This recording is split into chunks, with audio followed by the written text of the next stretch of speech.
I'm going to speak as slowly as I can because we do have language difficulties between the English and Americans. I mean, those of you who've listened to the tape that I gave of a speech to the Institute of Historical Review in Los Angeles will remember my opening remarks about the word homely, and the fact that I had a great difficulty once when I had lunch with one of the directors of the National Archives in Washington, who produced his wallet after a time and showed me the photographs of his wife and children, and the wife looked very pleasant, a good cook, good-looking woman, a little bit plump, but congenial, a smile on her face, a kind of generally amiable, nice-looking person. And I said, "Is that Mrs. Wolfe?" And he said, "Yes, it is." And I said, "She looks very homely." Said, "Did you say homely?" I said, "Yes, Mrs. Wolfe looks extremely homely."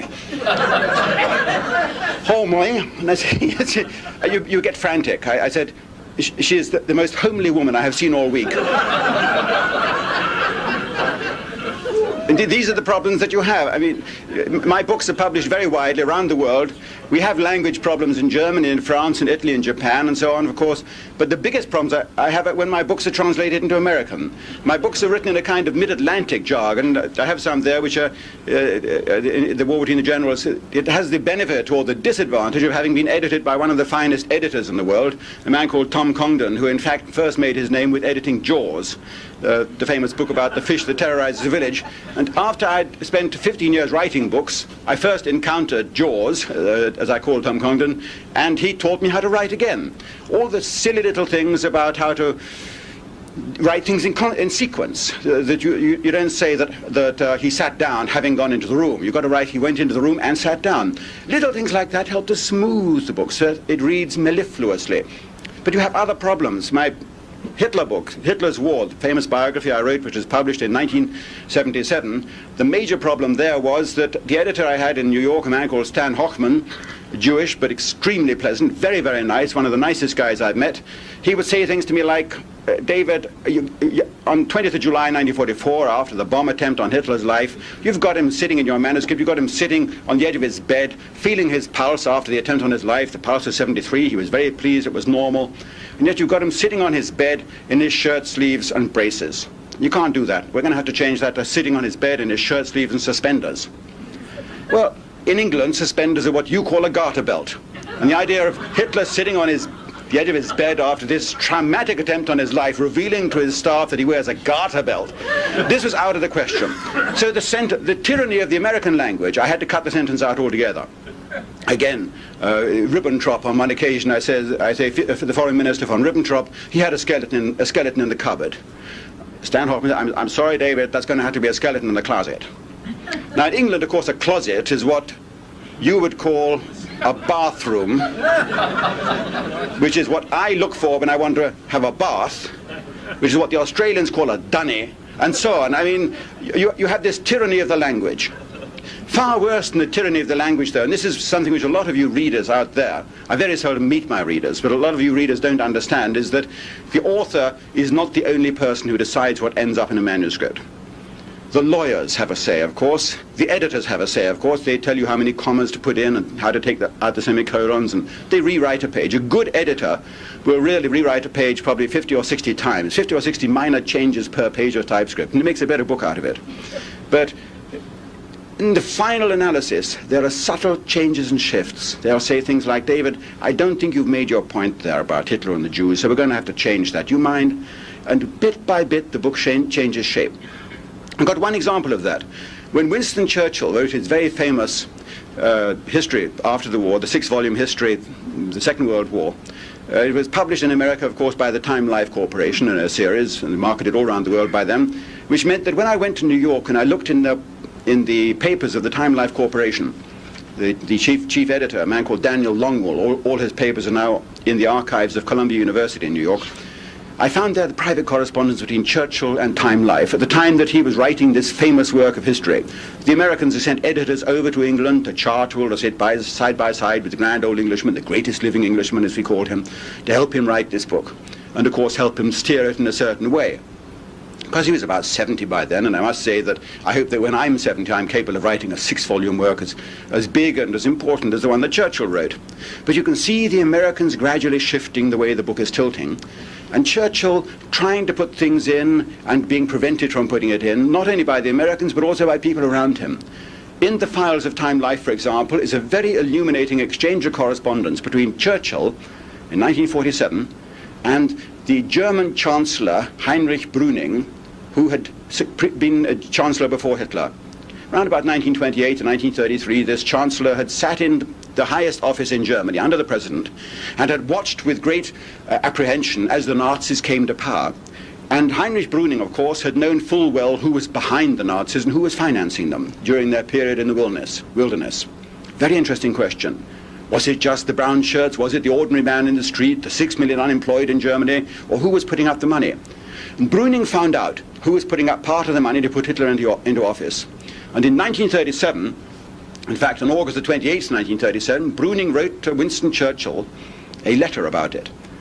This was, of course, 4 or 5 years after Brüning had been tossed out of office. He'd taken refuge in England, he was in exile in Oxford, and he wrote a private letter to Mr. Churchill, who was also out of office in the wilderness, like himself, explaining to Churchill who had put up the money for Hitler, the sinister men behind the Nazi rise to power. And Churchill wanted to reproduce this letter, this 1937 letter, in his 6-volume work of memoirs. And you can look in vain in the memoirs, Volume 1 or Volume 2 or anywhere else, for that letter, because Brüning asked him after the war not to publish the letter, because it was so embarrassing and so painful. I quote the letter. In fact, Brüning wrote to Churchill in 1947 explaining why he didn't want the letter published. And that's the letter that's in the files of Time Life.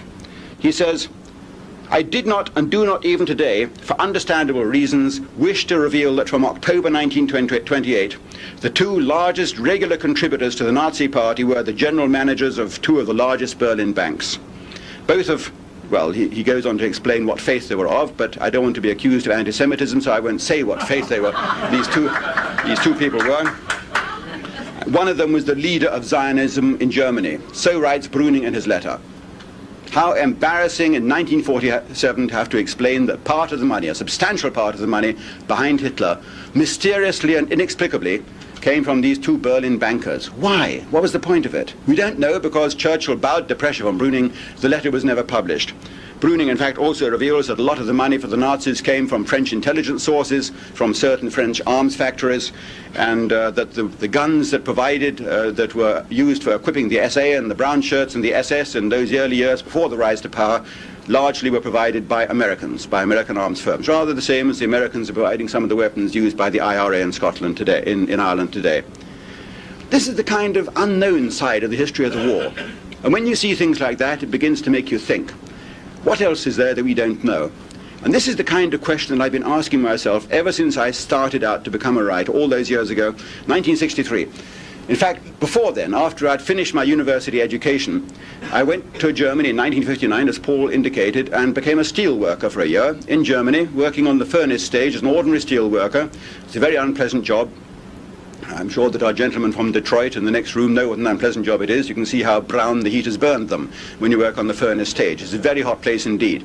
And I worked there for a year, and one of the men who shared the dormitory with me, dormitory was a tiny little room about this size, not much bigger than that table, with 5 beds in it. And 15 steel workers shared this dormitory on a kind of rotation basis. We each knew which shifts we worked, and we each knew when we were allowed to use the bed. And the man who shared my bed, in the nicest possible way, was an elderly gentleman from Leipzig who had been in Dresden during the air raid.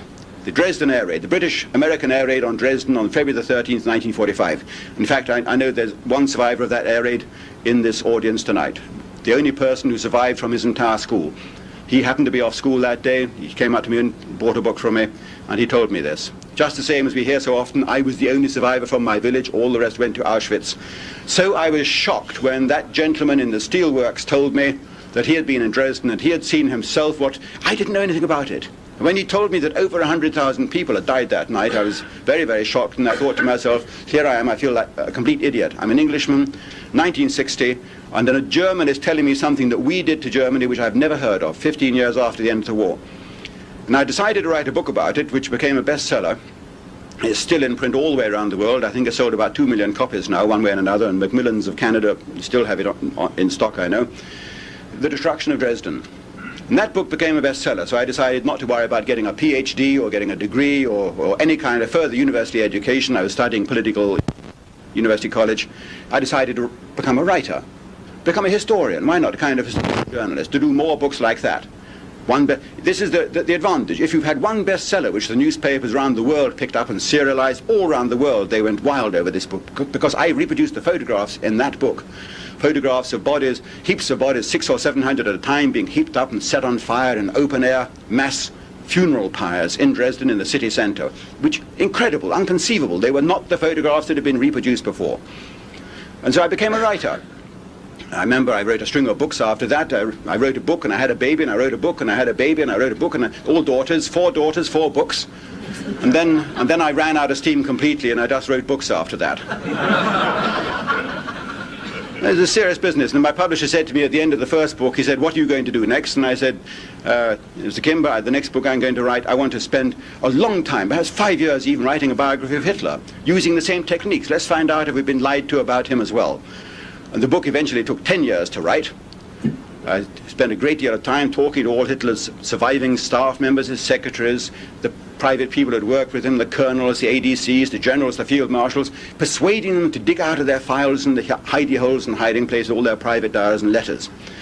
And eventually, at the end of 10 years' work, I had produced the book which I consider, in my immodesty, to be probably the standard work on Hitler, which is gradually displacing all the old hackneyed versions about that man.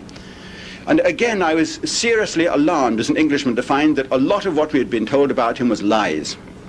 And I asked myself why it was lies. And the answer really is, it was lies because Churchill had done the lying. This is natural. We were fighting a war, and in wartime you do lie. You do tend to set up a great big subsidiary or auxiliary army of lies to help your soldiers of the truth fight forwards. Or as Winston Churchill himself put it in his inimitable oratory style, he said, "The truth is so fragile that it needs a bodyguard of lies to protect it." Winston Churchill. And he provided the bodyguard himself. He was our most outstanding liar, and he continued to do the lying long after the war had ended, because he had to. How could we admit, how could Churchill admit, how could any of his cabinet admit that the war had been a pointless journey from 1940 onwards? That in fighting the war from 1940 onwards, we British had ruined the British Empire. We'd bankrupted ourselves, we'd caused immense carnage throughout Europe, we'd destroyed most of Europe's most beautiful cities, we'd killed 20 million people, and we'd bankrupted our own empire. How could we admit it? We had to pretend it was all worthwhile. And I must say, if I may make this very small side excursion, that having spent the last 5 weeks at the behest of the organizers of this speech as well this evening, evening for evening, I've been in a different city around the world, a 35,000-mile tour, in South Africa, Australia, New Zealand, Western Canada, and now here. Every evening I've been speaking in a different city. And I must say that from what I have seen of this British Empire tour, the white man, and the British in particular, have no reason to hang their head in shame. We have done magnificent things over the last 200 or 300 years, and I'm very, very proud of what we have done. So in no way what I'm saying this evening can possibly be regarded as anti-British in any sense. What I'm trying to do is detract from a central part of the British legend, namely Winston Churchill himself, and the war he fought, and whether it was a true and a just war. You see, when you fight a war, you do use lies. Churchill was the biggest liar. What is rather like a flywheel begins to spin. It's set in motion by the propaganda ministerium, by the propaganda officials, whatever they're called. In England they were called the Political Warfare Executive, PWE. Some of our most important subsequent politicians, like Richard Crossman, were leading figures in PWE, and they set out the lies that persuade the soldiers that the war is worth fighting. And they create the war aims for the soldier. We British, we never had war aims, of course. We went into the war ostensibly because of Poland, but by 1939, by the end of that year, of course, that war aim had completely vanished. Poland had gone up the spout or down the tubes, whichever the way you care to look at it, and invaded from the east by the Russians, from the west by the Germans. Poland as such had ceased to exist. By the spring of 1940, really, the war had no further point. So Churchill, when he became Prime Minister, set up the big lie that the British Empire was endangered, that Hitler planned to attack the British Empire, that he was going to invade Britain, and then this made the war of great import for Britain. We had to fight, otherwise it meant perdition and oblivion for ourselves. Of course, the Americans weren't interested in preserving the British Empire. Quite the opposite. We find out that President Roosevelt was saying in the spring of 1942 that his great dream and ambition is the destruction of the British Empire, beginning with India. He says that in a cabinet meeting in May 1942, and one of his secretaries of state, the vice president, in fact, Henry Wallace, wrote that down in his private diary. The destruction of the British Empire was the president's aim, and that man was our ally. How extraordinary. And yet we find at the same time now in the German papers, the secret German records of the time, and also pale reflections, pale echoes in the British papers, we find that at the same time Hitler was telling us, both before the war and during the war, right through 1940, indeed right through to May 1941, the famous mission of Rudolf Hess, Hitler was telling us that he had no aims against the British Empire at all. No desires, no wishes, no claim on the British, although we declared war on him. He wanted, in fact, the British Empire to remain as a great force for world civilization and stability. He said in private, as I know from his private staff, again and again, what point would there be for me to destroy Britain now, or to attack London, the heart of the British Empire? If I destroy Britain, as I can, the only beneficiaries, the people who will make benefit from the British Empire, will be the Americans and the Japanese. And what purpose have I got in wasting good European blood to benefit those two races? Again and again he said, both in private and through intermediaries to the British, that he wanted to help the British Empire, even after the war had begun. He sent secret people across, he sent messages, he approached the ambassadors of the British in their various far-flung capitals and said, I make no claim on Britain or the British Empire. I am prepared to withdraw the German forces from Poland and Czechoslovakia, apart from the territories that, of course, the whole war was about in the first place, the former German territories that he had recovered. He was going to withdraw his armies from France. Of course, he wanted a free hand in the east, but why should that concern us? What concern had we to protect the peoples of the Ukraine or elsewhere in the east? This was entirely a matter, in my opinion, between Uncle Joe Stalin and Hitler. And if Hitler fell upon Uncle Joe Stalin, then as far as I'm concerned, it couldn't have happened to a nicer guy. But of course the trouble was that we were being told something completely different in England. We were told that Hitler was determined to destroy Britain and the British Empire. This was the great lie that Churchill set up, and it through until the end of 1941, when of course the Americans came in, who were not concerned with preserving the British Empire. In fact, they were quite frankly telling Churchill that we weren't going to get Hong Kong back, we weren't going to get Singapore back, we weren't going to get India back. None of this was going to be returned to us after the war. The Americans were bent on destroying it. So gradually and imperceptibly, a third war aim emerged, rather like two television pictures, one melting into the other. And by the end of the war aim has become fighting the devil incarnate, fighting the man who did all this. And all this, of course, we didn't know what it was at the time, but lo and behold, when we marched into Germany, we found what all this was. It was Bergen-Belsen, it was Dachau, it was Buchenwald, it was the awful pictures of bodies of emaciated, starved, infected people being bulldozed into lime-filled pits by British Army bulldozers in the concentration camps. Of course, nobody claimed that this kind of starvation, this kind of killing or death on this scale had been going on throughout the war in those camps, but this was the picture that was put to the British in the newsreels, in the cinemas, in the newspapers. Vivid, ghastly pictures, which seemed to justify, in retrospect, by their sheer bedazzlement, the war that we had fought. Suddenly it all seemed worthwhile because we saw what had been going on in Germany. And nobody asked logical questions like, surely all this kind of death on this scale only happened in the last 2 or 3 weeks. Or, if people died of typhus and starvation in Bergen-Belsen and Buchenwald, then possibly weren't we British and Americans partly responsible because we deliberately produced the chaos and the conditions behind the German lines that led to starvation and typhus epidemics, because we deliberately bombed the pharmaceutical factories, we bombed the bridges, the railroad lines, the autobahns, to prevent the transportation of food from one part of Germany to another.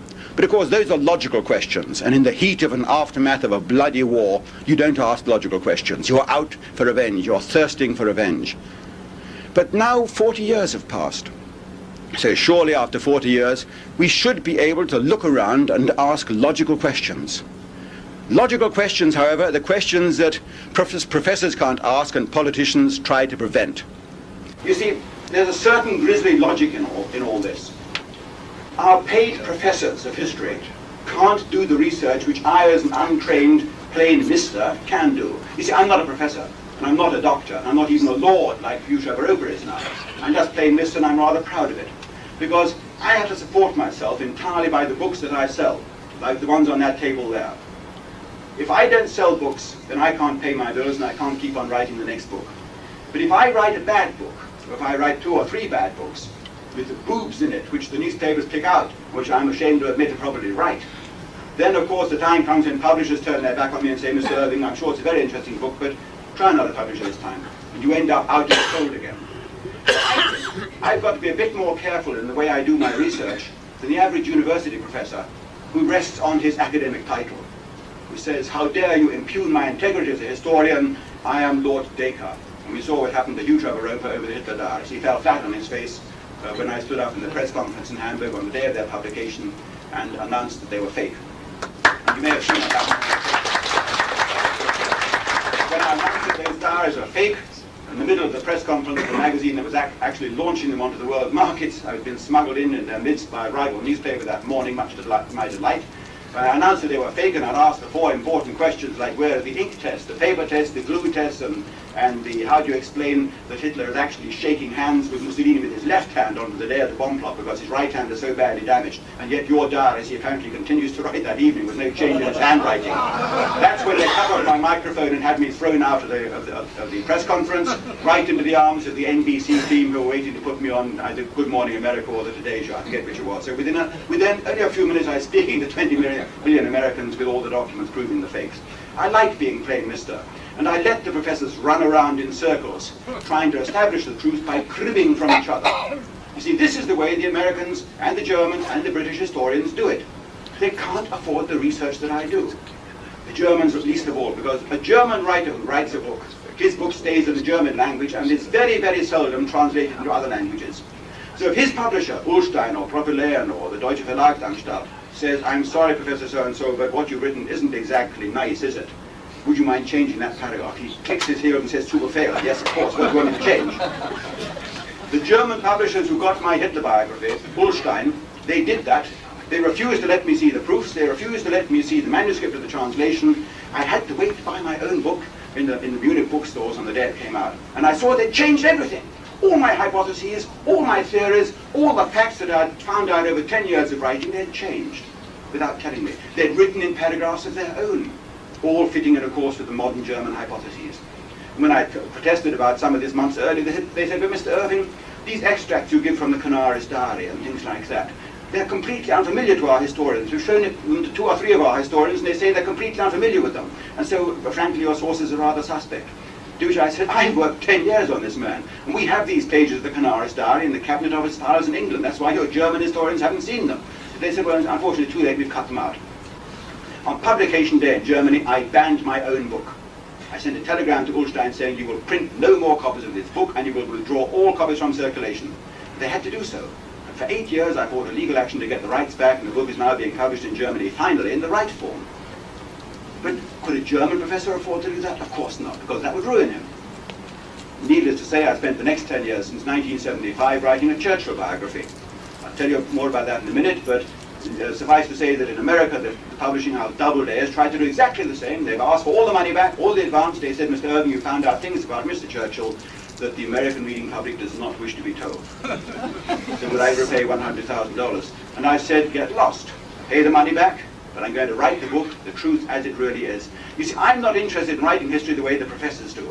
They don't have time to go to Stanford University in California, to Moscow, to Czechoslovakia, to Prague, to Poland, to look in all these foreign files and try and find out the truth. And it costs a lot of money, of course. They don't have the time, they don't have the interest. Why do it if you can buy 20 books on Winston Churchill and write number 21 and nobody will notice?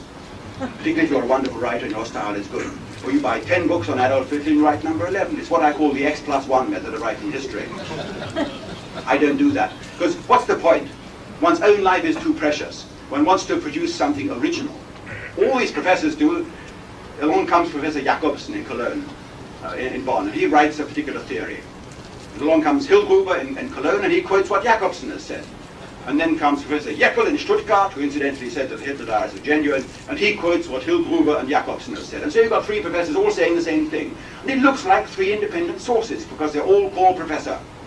And then along comes Professor Troschat, a famous name in Munich, and he quotes what Hillgruber, Jekyll, and Jakobsen have said before him. And there's 4 sources. And so it goes on. 4 dogs chasing each other's tail around and round in a circle, not ever getting close to the center where the truth is. 5 dogs, 6 dogs. These professors, The circle gets bigger and bigger. It's like a little soap bubble. It gets bigger. They puff hot air into it. And the soap bubble on the end of this pipe, they're blowing hot air into it. And more hot air goes in, and this soap bubble gets more and more technicolored and multicolored, like Jacob's jacket. So you put in more and more color and detail. And it begins to wobble. It becomes unstable the way that soap bubbles do. It is just calling out to some idiot to come along and prick it. And I'm that prick.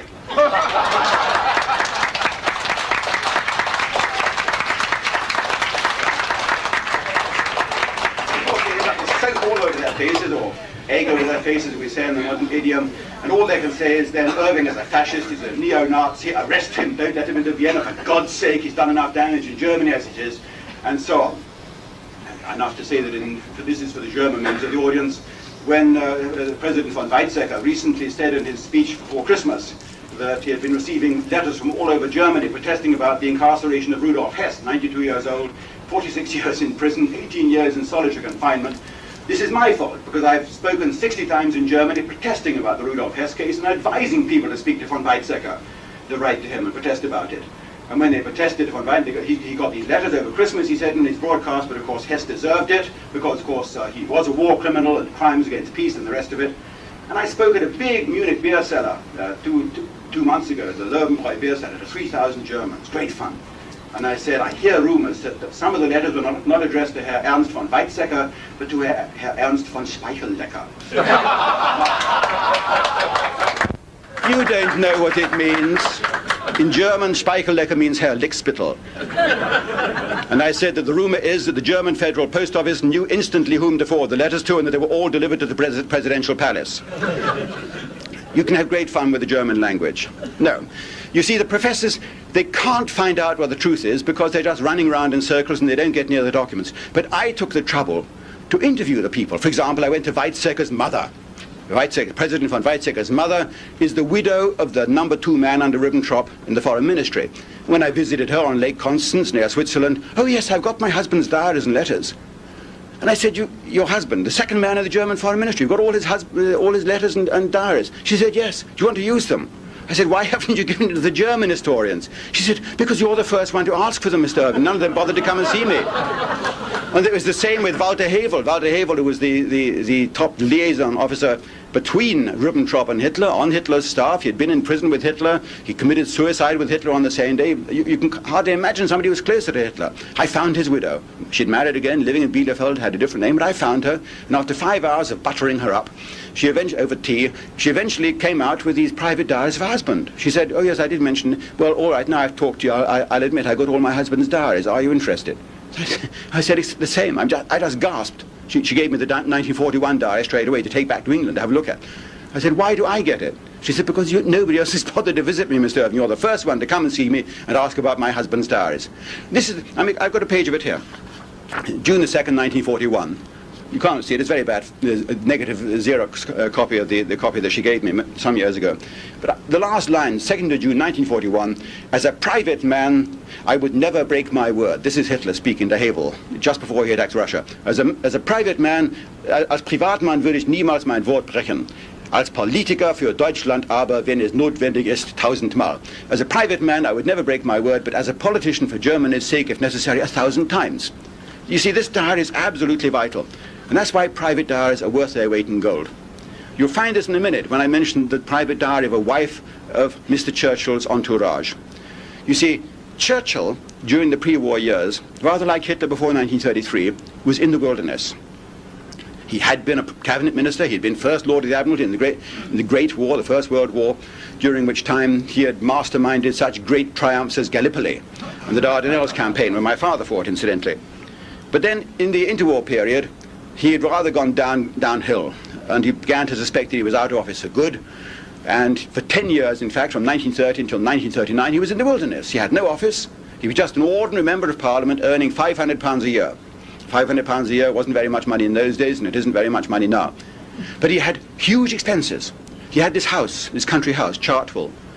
He had 42 gardeners, secretaries, nurses, governors, chauffeurs, and all the rest of them support somehow out of this £500 a year that he earned as Member of Parliament. So he did various things to pick up extra money. One of them was he faked paintings. Well, I mean, don't we all? When we need money, we go around doing oil paintings and signing the name of a famous master on them, like Picasso or something else. And we don't all do that. Churchill did. I only found out about this by chance when my publisher in London, William Kimber, he telephoned me and says, David, do you know the name that Winston Churchill painted under as a painter, what his nom de plume was? And I said, well, yes, it was Charles Morin. He said, yes, but I've got a Charles Morin hanging in my corridor. I said, you can think yourself lucky, you've got a Churchill. He says, no, the one I've got is by the famous French post-impressionist painter, Charles Morin, who died in 1906. They're worth quite a bit of money. So I say, you mean there was a real Charles Morin? He said, that's what I'm getting at, David. Now, this is a very, very established English publisher who would never dream of saying anything about Churchill. But gradually the penny had dropped. That in the 1930s, when Churchill ran out of money, he sent some of his famous paintings, which you've all heard about, across the water to Paris, had them put on display in a little-known gallery in Paris, and painted onto them the name of a well-known French post-impressionist painter to increase their price. And one person found this out, President Roosevelt. I know this because working in the Roosevelt files in Hyde Park, New York State, I came across an unpublished file of correspondence in the back of the safe, so to speak, which isn't included in any of the volumes of published Roosevelt-Churchill letters. And it came about like this. When Churchill made his first visit to Washington after Pearl Harbor in December 1941, it was announced in the press that he was there, and the chairman of the American Fine Arts Commission, who knew about the Charles Morin scam, wrote a letter to Churchill at the White House, addressed not to Mr. Churchill, but to Monsieur Charles Morin, care of the White House, Washington. I mean, a very nice little joke, but the trouble was it didn't reach Churchill because it had to go through this rather ponderous, leaden-footed White House mailroom who didn't know anybody called Charles Morin staying at White House.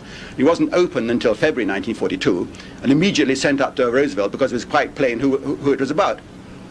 Roosevelt in the letter actually says, dear Monsieur Morin, we're very happy to hear that you're not dead, as we had presumed from the biographers, but you're very much alive and well, and you're visiting Washington. We admire some of your works, though not all of them. Would you like to come round to a coffee party? Which, of course, given Mr. Churchill's reputation for sobriety, cannot have been much of an attraction.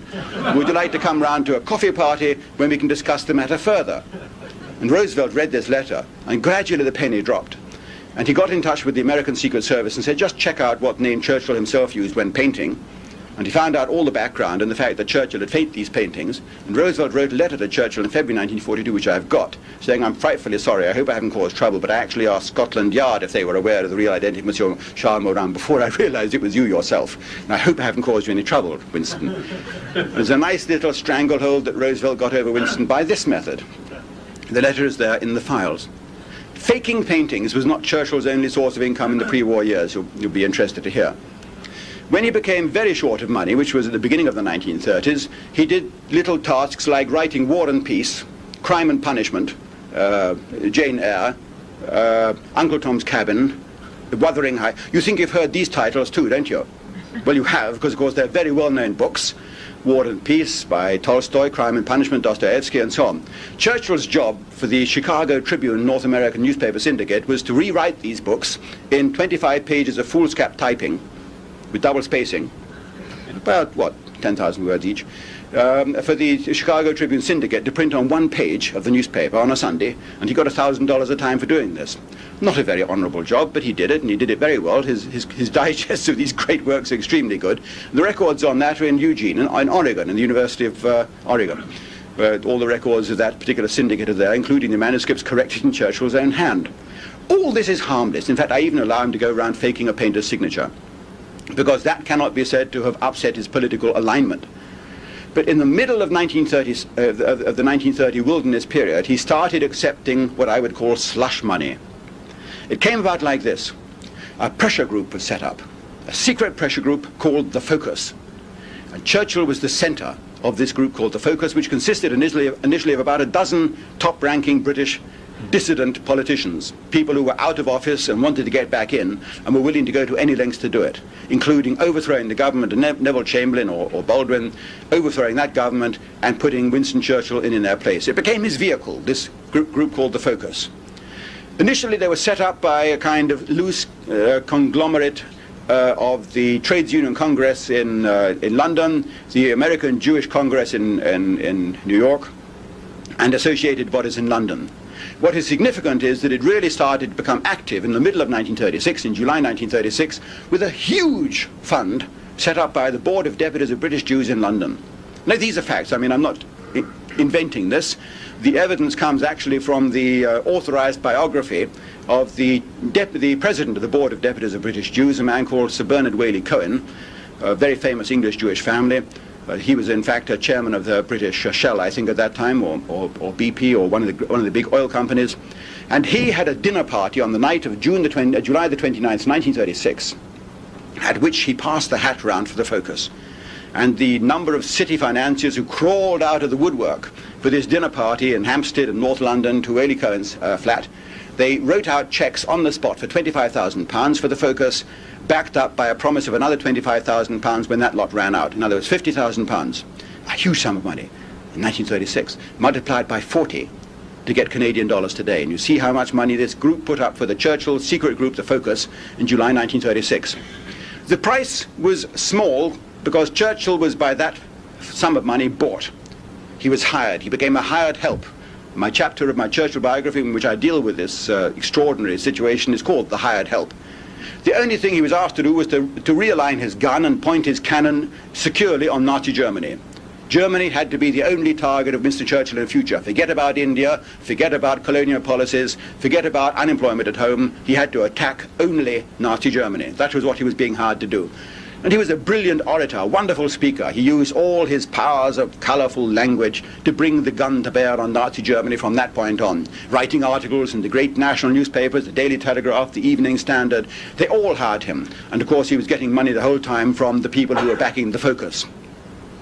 I know who the members of the Focus were. You won't find anything about the Focus if you read Churchill's history work. You won't find anything if you read about the Focus if you read the other great books on that period.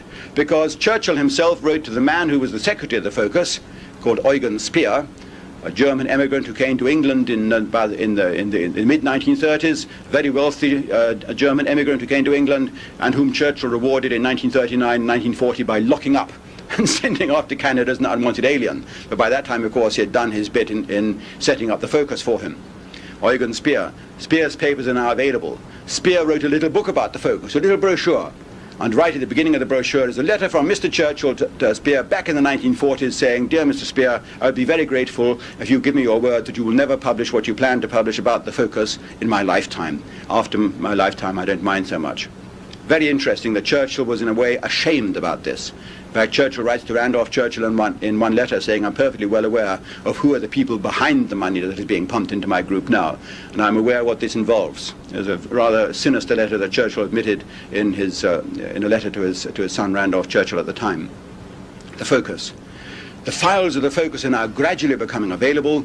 Largely we can reconstruct them, as we often have to, not through the central file itself, but through the mirror image and the files of the members of the Focus.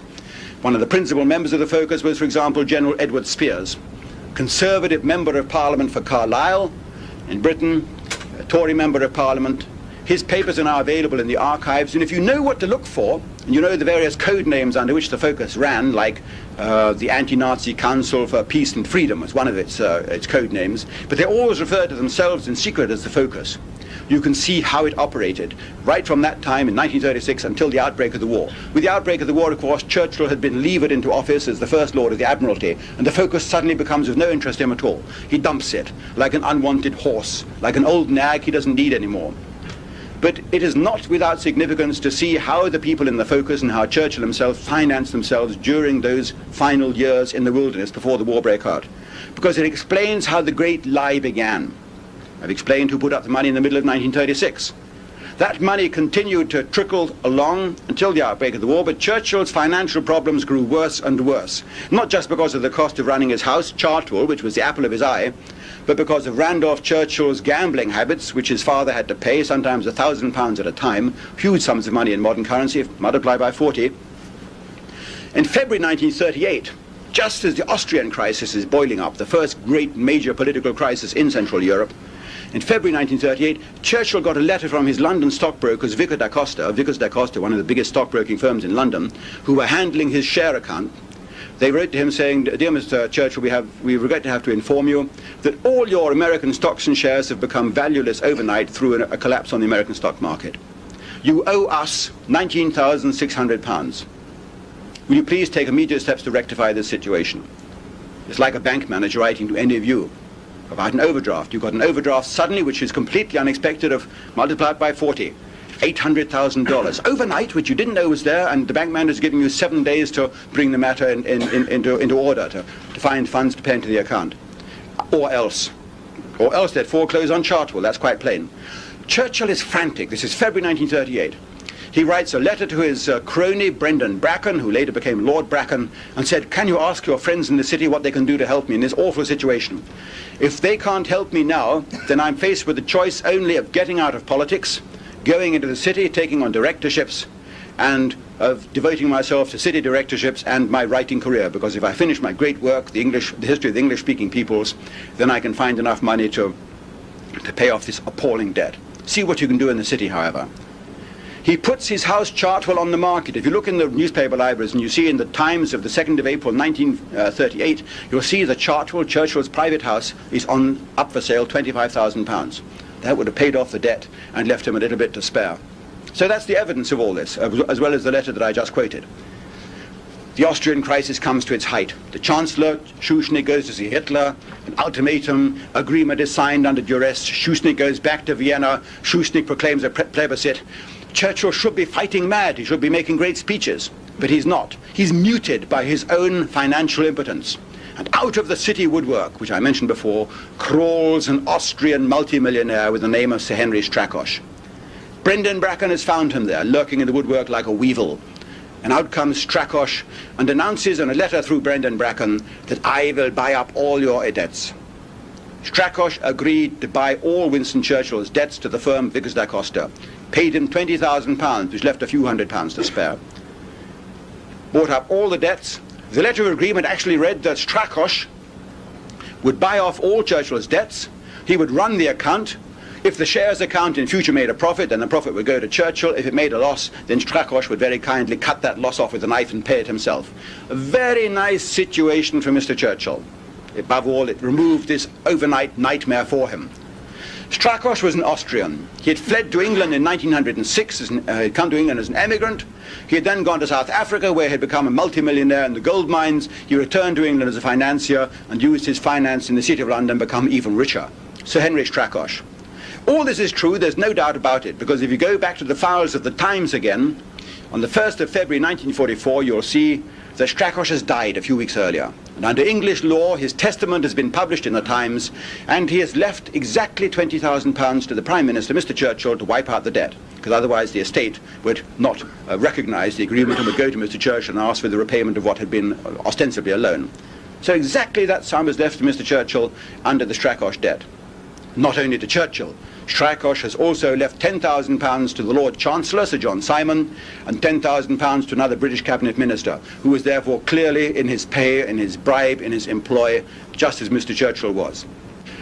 Churchill's immediate insolvency is settled by this £20,000 payment, but his financial misery continues. He's still not getting enough money to pay for the cost of Chartwell and all his extravagant living, his governesses, his secretaries, his ghostwriters, and all the rest of them. So the problem arises, where does he get money from now? Well, I've got the answer, because I've done a lot of work in the files of the Czech government. The Czech government started paying not only Mr. Churchill, but also every member of his political group, the Focus.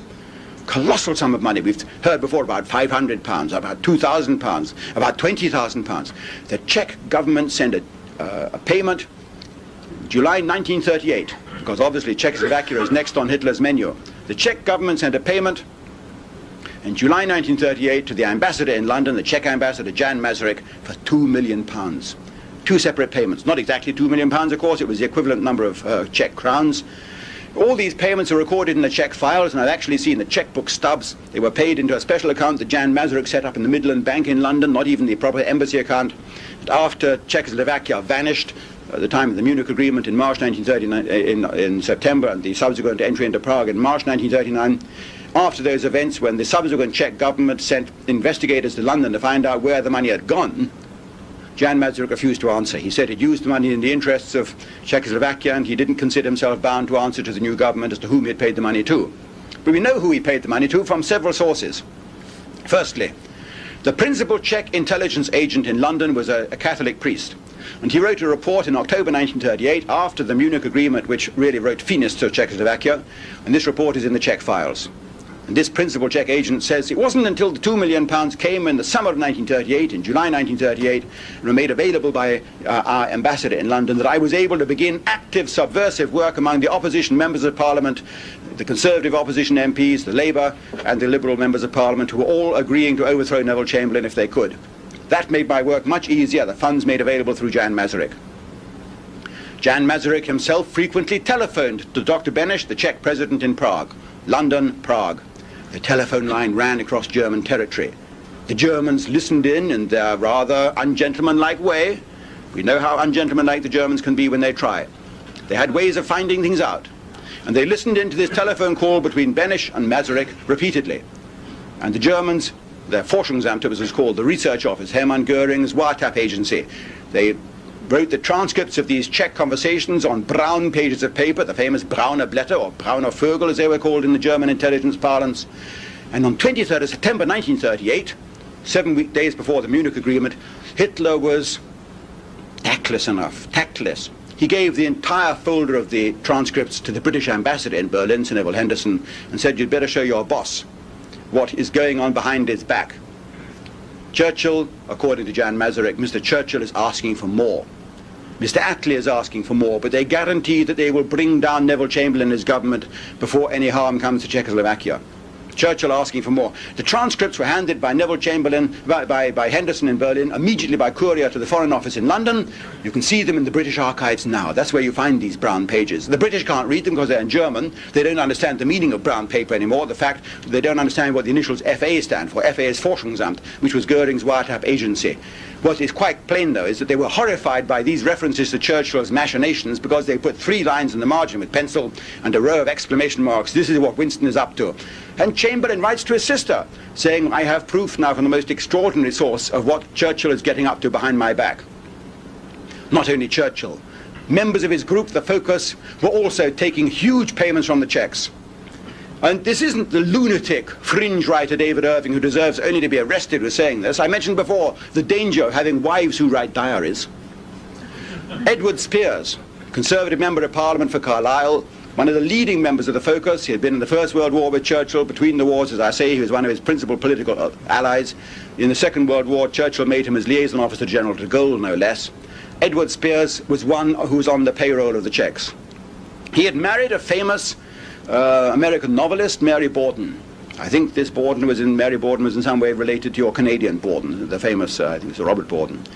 And Mary Borden, or Lady Spears as she became upon her marriage, her private diaries are now in the University of Boston, Massachusetts. Let me quote from her private diary of October the 3rd, 1938, 3 days after the Munich Agreement, which finally sets seal upon Czechoslovakia, the agreement signed by Chamberlain, Roosevelt, Daladier and Hitler. "No hope of a seat in the Commons," writes this wife of General Edward Spears. "Go to the cinema with Helene. Hitler is hissed during the newsreel. Duff Cooper's statement, good, but not in my opinion inspired. There's talk of a general election. Kingsley Wood is trying to work it. If there is a general election, my husband will lose his seat probably. Faced with the prospect of losing £2,000 a year from the Czechs and his seat in Parliament." Oh dear. Faced with the prospect of losing £2,000 a year and his seat in Parliament. What a tragedy. How shameful it is for me now as an Englishman to come along, born in that very year, 1938, when our empire was at its zenith. In fact, it grew even larger over the next 7 years with the territories that are mandated to us as a result of the hostilities. And then to see it all go pop, like that soap bubble I mentioned earlier, because of the feckless follies of one corrupt politician into whose hands it had been vested in May 1940. A drunken poltroon, as Hitler called him. And I think that he used the word drunk with great temerity and absolute veracity. When I was in Durban, 3 or 4 weeks ago now, seems like a lifetime ago on this world tour, I mentioned Churchill's drunkenness in office and the fact that during large sections of his political career, he was responsible for many drunken excesses. Board of Admiralty meetings, cabinet meetings, war cabinet meetings, defense committee meetings were conducted by Churchill in a state of complete intoxication. This was recorded in the private diaries of those who were present, but never published. Churchill was alive at the time those diaries were published, if they were published at all. And so the wording was always changed. This journalist in Durban, after I'd mentioned that fact, which I just mentioned now, she wrote to me, she telephoned me, and she said, Mr. Irving, you said in your speech that Roosevelt had routinely described Churchill as that drunken bum. Not very nice. I said, what do you mean, not very nice? She said, well, the word routinely is not very nice.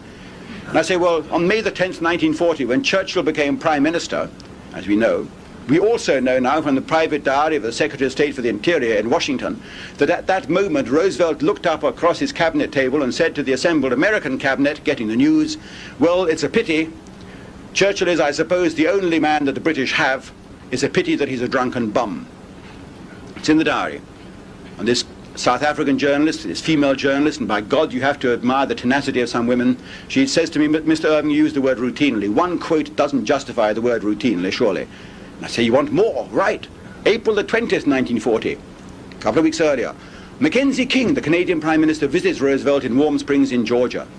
And he writes in his diary afterwards, that famous Mackenzie King diary, which you can go and see to your great enjoyment and entertainment now in the public archives in Ottawa. Mackenzie King writes, Roosevelt said, what a pity it is that the only other statesman that the British have of any kind of format and size at all is Winston Churchill.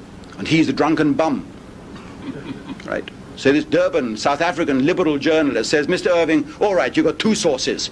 Does this justify the use of the word routinely? That Roosevelt routinely called him a drunken bum. So I say, well, how about this? March the 12th, 1940. You see, I've got a head that's just full of dates, completely full of dates. If I unscrew one ear and like that, all dates tumble out all over the floor. My head is full of dates. I never put them back again in the right order again, so I won't do it, but believe me, it would happen.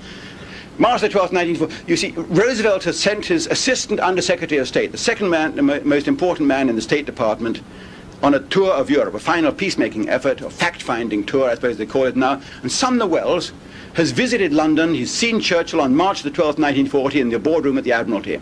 And he writes in his report to Roosevelt that when I arrived at 5 p.m. this evening, when I arrived, I found Churchill, the First Lord of the Admiralty as it was then, blind drunk, sitting behind his desk with a 3/4 empty bottle of whiskey on the little table next to his desk, completely incoherent. And at the end of this long report, Sumner Welles writes the words, by this time an hour and a half had passed, and he had become relatively sober again, and I was able to understand what he was saying. Now you see, the problem is that if you were historians, there would be several among you who would put up your hands and say, but Mr. Irving, this is proof that you are falsifying history. You are inventing quotations just as that Berlin publisher accused you. Remember I mentioned Ullstein and the Canaris diary. Because we know, the historians will say, we know that in Sumner Welles' report of March the 12th, 1940, which is available freely to all, there's no reference to Churchill being drunk, or to a whiskey bottle, or to getting sober again. So you've invented it. To which I will reply, this is because you historians can never be bothered to go into the original archives and dig out the documents. You always prefer to use the printed volumes which are published by the official governments, the printed volumes, because they've got nice indexes, of course, and page numbers, and sometimes they've even got pretty pictures to keep you awake in between the pages. And if you go to the printed records of the Foreign Relations of the United States, the official government publication of these diplomatic files, you'll find, as he says, no reference to the drunkenness. But you will see ... at the beginning and ... near the end of the report, where those sentences have been cut out by the government censors in Washington, because it's considered indelicate to say that Mr. Churchill was drunk. And so it goes on. You see again and again that the documents are being faked. They're being faked for our own edification and for the purification of history. Mr. Churchill is represented whiter and white. I'll come back to his drunkenness towards the end of my talk, because it isn't just for hilarity that I mention it. He made disastrous mistakes at the time. At the same time as the record of Winston Churchill is being whitened, so of course the record of Adolf Hitler, well, it can hardly be blackened, because it was black from the moment it began, and the moment we began to pay attention to it during the Second World War. We had to believe that the record of Hitler was black, because otherwise we couldn't justify having wrecked our own empire in order to fight that war through to a finish. We had to paint him as being the devil incarnate. Well, as I mentioned earlier, there was Bergen-Belsen, there was Dachau, there was Buchenwald, and subsequently, of course, the great big Holocaust legend has been built up into its almost impregnable form now, where the whole world now believes that one man, Adolf Hitler, mad, of course, one madman, Adolf Hitler, killed 6 million people in Auschwitz, etc. And this great big romantic notion, which is kept alive for various reasons of international finance and high politics and statesmanship, it's been kept alive because nobody dares attack it. In Germany, it is now a criminal offence to attack the last few words of that. You're not allowed to question the 6 million or the notion that they were killed. And the notion that Adolf Hitler was responsible for it is absolutely invulnerable. You mustn't even begin to question it.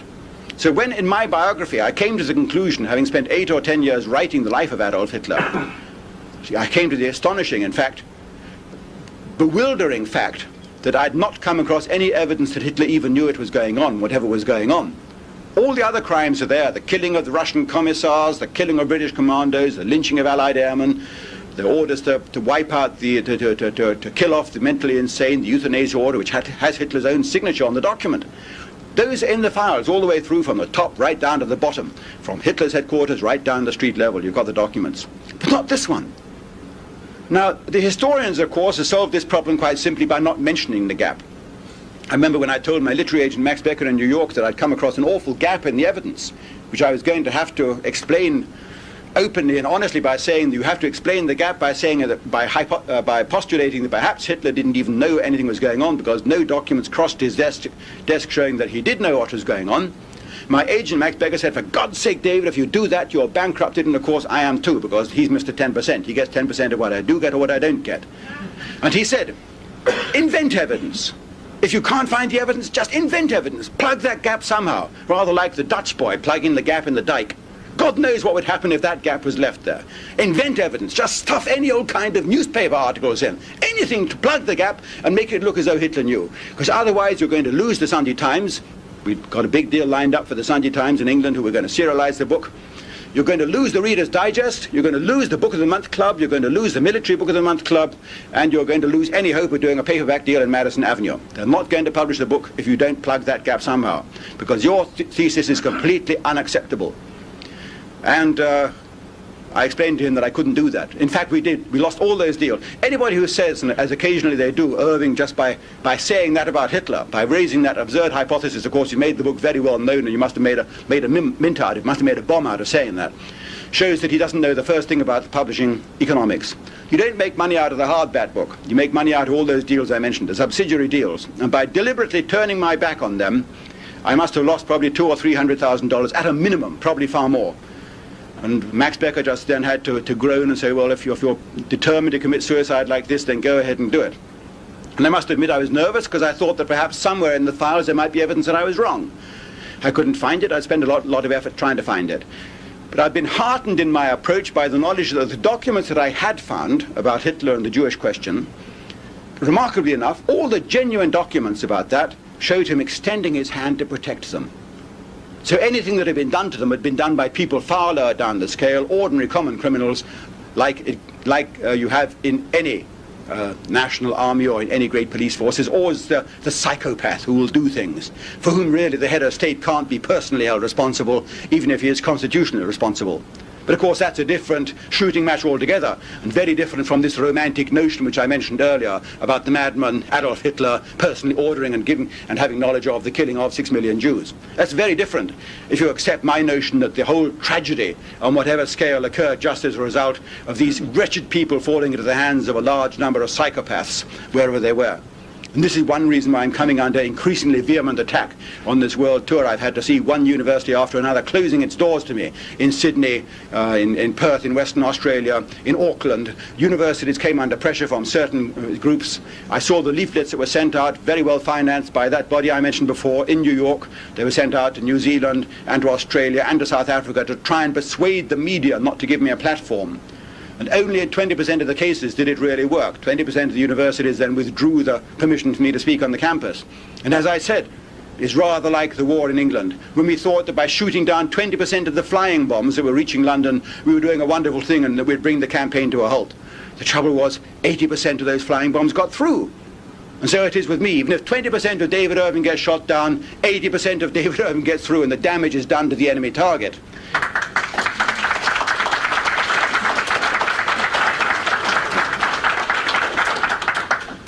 We have to explain, you see, that the documents which do exist in the file, the genuine documents, show Hitler trying to protect the Jews. The Night of Broken Glass, that famous event in November 1938 when thousands of Jewish shops were smashed and burned down and looted and plundered. 60 or 70 Jews were murdered by individual gangsters that night. 100 or 200 synagogues were burnt down.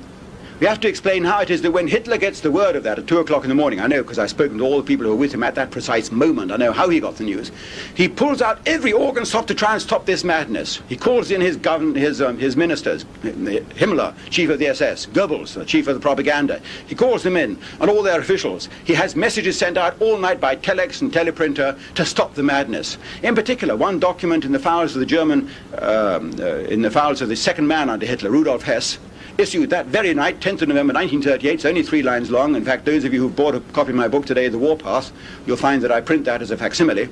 3 lines on Hess's headed notepaper saying, on explicit orders from the very highest level, which must be Hitler, there are to be absolutely no acts of arson or outrages whatsoever against Jewish property or the Jewish community. This means Hitler's intervening. That's repeating, explicitly the document says, repeating the teleprints that we sent out this evening. Frantically trying to stop what's already started. The next document, November 1941, Himmler's come to him with a proposal to liquidate Jews being sent out from Berlin. I've got Himmler's own telephone notes, what he wrote down, paid day after day, all his telephone conversations. I'm the only person who bothered to read them because they're in handwriting. And I've mentioned before how lazy the historians are. They only read the printed volumes. And here are Himmler's handwritten notes on every telephone conversation he made during the war. Trainload of Jews, he writes, November the 30th, 1941. Trainload of Jews from Berlin, not to be liquidated. He's making the telephone call from Hitler's bunker to the chief of the Gestapo, Heydrich. Obviously, Hitler has intervened once again to say, are you out of your mind? What are you planning? What are you plotting? Don't do it. A few weeks later, April the 20th, 1942, exactly the same. Himmler in Hitler's bunker, telephoning Heydrich in Prague, the chief of the Gestapo, saying, gypsies, not to be liquidated. Keine Vernichtung der Zigeuner. Again in Himmler's own handwriting, a document of the highest authenticity.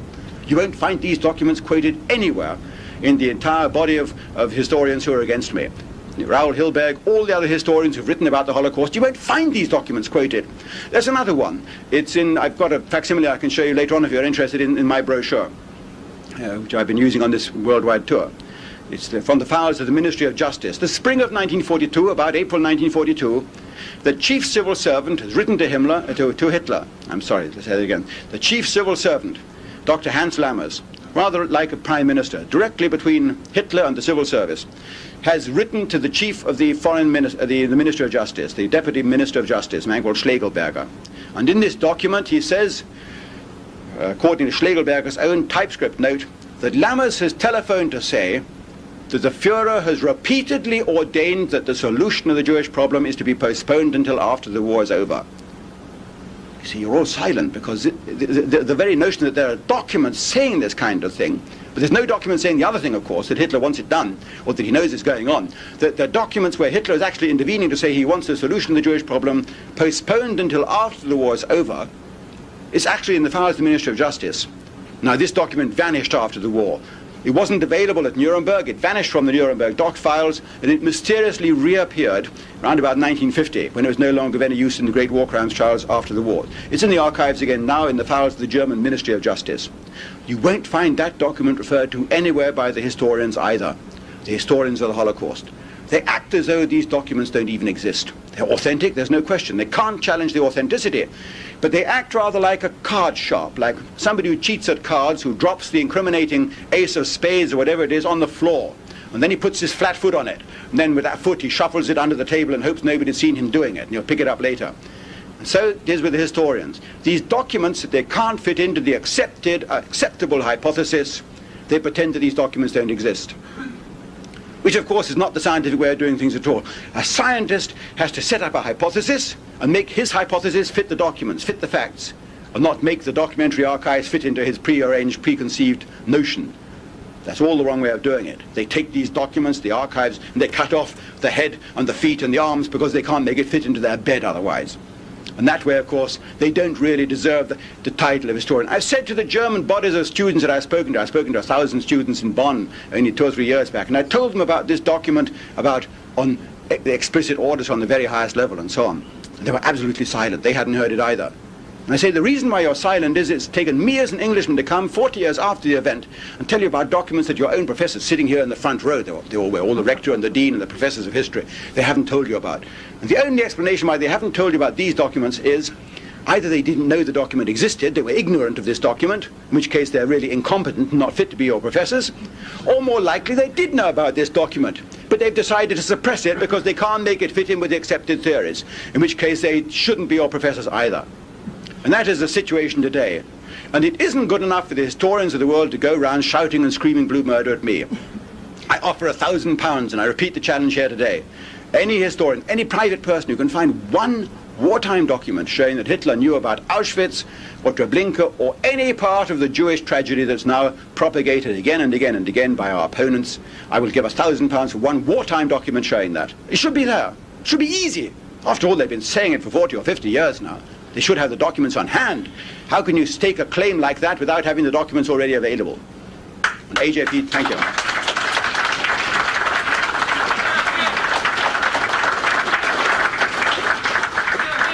AJP Taylor, AJP Taylor, the British historian, of course, I remember coming up against him in a television program in England a year ago, and he says, Mr. Irving, how undignified for you as a historian to offer £1,000. I occasionally go round with it in my pocket, and I bring it out of my pocket and wag it. I don't do it today, not with all the brethren from Detroit running around, because I might be relieved of the money in a most unhistorical way. But occasionally I do that, and he says, how undignified to do that. Historians don't operate like that. And I said, what you mean is how embarrassing for us historians that you do that and we can't prove you wrong. And that is how it is. The historians are faked and faked and faked. They faked to blacken the name of Hitler to justify our war against him, and they faked to purify the name of Winston Churchill, who fought this drunken war against Germany and against Europe for no other purpose than the glorification of his own name. Now let me justify that, because it's a very, very severe charge to level at this great Englishman. Churchill came to office in May 1940. In June 1940, when France had also been knocked out by a brilliant military campaign that Hitler himself had masterminded, in June 1940, Hitler repeated his peace offer to the British. You remember the peace offer? I want nothing from Britain, nothing from the British Empire. I'm prepared even to give German forces to help defend the British Empire against the Italians, the Japanese, the Russians, or any other aggressors. This was the extraordinary, magnanimous, secret German offer to the British. Churchill received this offer by various channels during June 1940, and on various occasions was on the point of accepting it. We know this because in his cabinet were members of his war cabinet, Lord Halifax, Lord Beaverbrook, the great Canadian, the Minister of Aircraft Production, Neville Chamberlain, who was the former Prime Minister, 3 members of his 6-man cabinet. Half the cabinet wanted peace on those terms. And Chamberlain and Lord Halifax actually wrote descriptions of these cabinet meetings in their private diaries. And they described Churchill as being inclined to accept the German terms. The word terms is too harsh, because terms implies there was something disadvantageous to us. The German offer. He was inclined to accept the German offer, provided that Britain, the Empire's sovereignty, integrity, and independence were safeguarded as they appeared to be. But you can imagine Churchill slapping himself on his wrist the same day, that night, when he's left the cabinet, saying, what am I saying? Am I mad? If I accept these terms, I'm finished. Because on his personal record, ever since the beginning of his miserable life, there had only been one military fiasco after another. Gallipoli, 1921, between the wars, he had tried to declare war on Turkey. World War II would have begun then. It was a drunken cabinet meeting attended by F.E. Smith and Mr. Churchill. They both had a very heavy dinner, a lot of drinking, and you'll find the references to that in the private diaries of Mackenzie King again, a Privy Councillor to whom all this was related under the seal of secrecy as a Privy Councillor. 1940, we have Dunkirk, one of our most shameful episodes in British history, when Churchill personally gives orders to the British general in charge, Lord Gort, to withdraw, to retreat, to pull out of the line, without informing either of his brother generals to the right or the left, the Belgians or the French. Explicitly ordered not to tell his allies that he was pulling out, or as Churchill said, advancing to the coast. This was the way that Churchill put it in the order to Lord Gort. You were to advance to the coast without notifying either the French or the British High Command, the French or the Belgian High Command. A most shameful order. If you look in the British archives now, and you're writing a book about Dunkirk perhaps, you'll be given the premier files, the Prem 3 files on Winston Churchill and Dunkirk, which are, you'll be given the photocopies of those files. You won't be given the original folders. And you'll notice that there are blank pages all the way through those folders, interspersed. And you think, how kind of the people to have bound them with blank pages to keep the documents apart. The blank pages are documents that have been withdrawn because they're too sensitive for us to be seen even now, 46 years after the event. Hooey, the 30-year rule, that we're allowed to see everything after 30 years.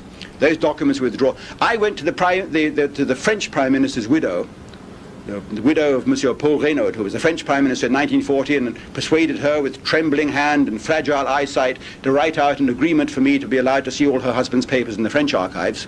And there are the letters that Mr. Churchill had removed from the British files, so we can see the truth about Dunkirk. And it's one of the most shameful episodes in British history. The fact that we sank the French fleet in July 1940 because of a French translation error, a faulty translation of the word control. Churchill translated the word as control, which is reasonable enough, but controller in German, control in French, in the wording of the Armistice Commission, the Armistice of June the 23rd, 1940, does not mean control. It means supervision, something completely different. Because of this false translation, Churchill orders the sinking of the fleet and the killing of 12,000 French officers and seamen. Another of the great scandals of the Second World War. You won't find it in the files because the British files are also closed. But most significant is to see that these cabinet meetings of June and July 1940, where Churchill is on the point of accepting Hitler's offer, has been blanked out. You can see it in the private diaries of Chamberlain and Halifax who were present, but the paragraphs in the cabinet protocols have been blanked out in the photocopy that you're given to read, so you can't read the paragraphs relating to the Hitler peace offer and the fact that Mr. Churchill was on the point of accepting it. Because, of course, how embarrassing to admit. I mean, it's like my own case. This huge libel action I lost in 1970 eventually cost me and my publishers Cassels in London £250,000 because we thought we were right. We fought it right through to the House of Lords twice. It lasted 4 years. £250,000 was a huge sum of money in those days. Big sum of money now, I suppose, over $1 million Canadian. But we fought it through, we considered that we were right. How absurd and embarrassing to have to admit, as we must now, that back at the beginning we could probably have settled out a court for £1,000. Right back at the beginning. But we thought we were right, so we fought right through to the end. And poor old Cassels, this great English publishing house, went bankrupt over that case. They're no longer in business. It's exactly the same as what happened with the Empire. Churchill could have settled out of court in June and July 1940 on honourable terms which would have preserved Britain and the British Empire, which I've always considered to be one of the great civilizing, culturing influences in the history of the world. We would now have been the predominant force on the world. The British, not the Soviets, not the Americans. We would have been there. We could have been dictating the terms of peace and civilization today instead of those newcomers, the Americans, or those barbarians, the Russians. But Mr. Churchill frittered that all away because he knew that if he did so, if he accepted the peace terms in June and July 1940, he, Winston Churchill, would be out. He would be into oblivion, down the tubes of history. There would be no bronze monument to Mr. Churchill in Parliament Square in London, and he couldn't afford it. So he cast around for ways of killing off the peace movement which was beginning to gather momentum in Britain, not only in his own cabinet, 50-50 as I mentioned. Half the cabinet wanted peace. More than half the British people wanted peace. Because, incredible though it now seems when we look back, at that time in the summer of 1940, not one German bomb had yet fallen on a British town. Mr. Churchill knew why, because we were reading the British codes, the famous autre secret that is now common knowledge. At that time we had begun reading the German Air Force Code in May 1940, we were reading the German Navy codes, and above all we were reading the German embassy codes. So we were reading what Hitler's orders were, more often than not. And Churchill knew by the summer of 1940 that that man in Berlin had given wicked, wicked, wicked orders that no British town was ever to be bombed. The British were to be allowed to begin the bombing war. And above all, an absolute embargo on the bombing of London. Churchill must really have wrung his hands in despair. How could he hope to bring the British people behind him for a prosecution of the war under those terms? He had told Ambassador Joseph Kennedy, the famous father of the later president, Joseph P. Kennedy, whose diary I've partly read, the parts that matter, and whose telegrams to Washington I've also dug out of the archives in Maryland and read as well. He had told Ambassador Kennedy that he actually wanted Hitler to start bombing London because this would bring an end to the awful peace movement that was causing him such problems in England, and above all, when the Americans saw the barbarity and frightfulness of the Nazi air raids on England begin, and towns like Lincoln and Boston beginning to suffer, then surely that must bring the Americans into the war on the British side. What cynicism and hypocrisy to actually want the bombing of your own capital city to begin. Not that Mr. Churchill would have minded, of course. He alone had an air raid shelter with 17 feet of concrete in the roof. The famous cabinet war rooms that you can go and visit now when you go as a tourist to London, you'll see the cabinet war rooms. The Buckingham Palace didn't have a shelter. The King and Queen didn't have a shelter. Harry Hopkins goes to London a few months later in January 1941, and he finds the King and Queen taking shelter in a cupboard under the stairs in Buckingham Palace. When Mr. Churchill had 17 feet of concrete in the roof, he didn't feel safe there. He used to go, in fact, to an underground tube station on the Piccadilly line, the old Down Street station, and he would be there 400 feet underground, and he would take refuge there. That underground station has remained permanently closed now because of the reconstruction work that was done for Mr. Churchill in 1940. He didn't care. But until the summer of 1940, not one bomb had dropped on an English town. He had to provoke it somehow. Now, I ask you to consider one date in English history. It's not a famous date like the Battle of Britain Day, September the 15th, or the 1st of September when war broke out. Look at July the 20th, 1940. This is one of the most significant dates. On that day, Churchill is lying in bed, as his wont, in Chequers, his country house, the Prime Minister's residence out in the country, Sunday morning, and he gets the intercept, the decode, the decrypt, of a German embassy telegram from Washington to Berlin. The German ambassador in Washington, one Hans Thompson, reports, the British ambassador, Lord Lothian, has secretly put out feelers to me to ask what our peace offer is. Through an intermediary, through a Quaker intermediary called Loveman or Loveday or Lovejoy or something. Lord Lothian wants to find out the peace offer, and this is the one thing that Churchill can't possibly afford, that the British find out what the Hitler peace offer is. That will be the end of Churchill, of course. He sends an immediate telegram to Lord Halifax, the Foreign Secretary, saying, put the stop on your ambassador in Washington immediately. He's not allowed to contact the German ambassador. He sends a telegram to Lord Lothian in person, the British ambassador, saying you are not to have any further dealings with the German ambassador, whether directly or indirectly.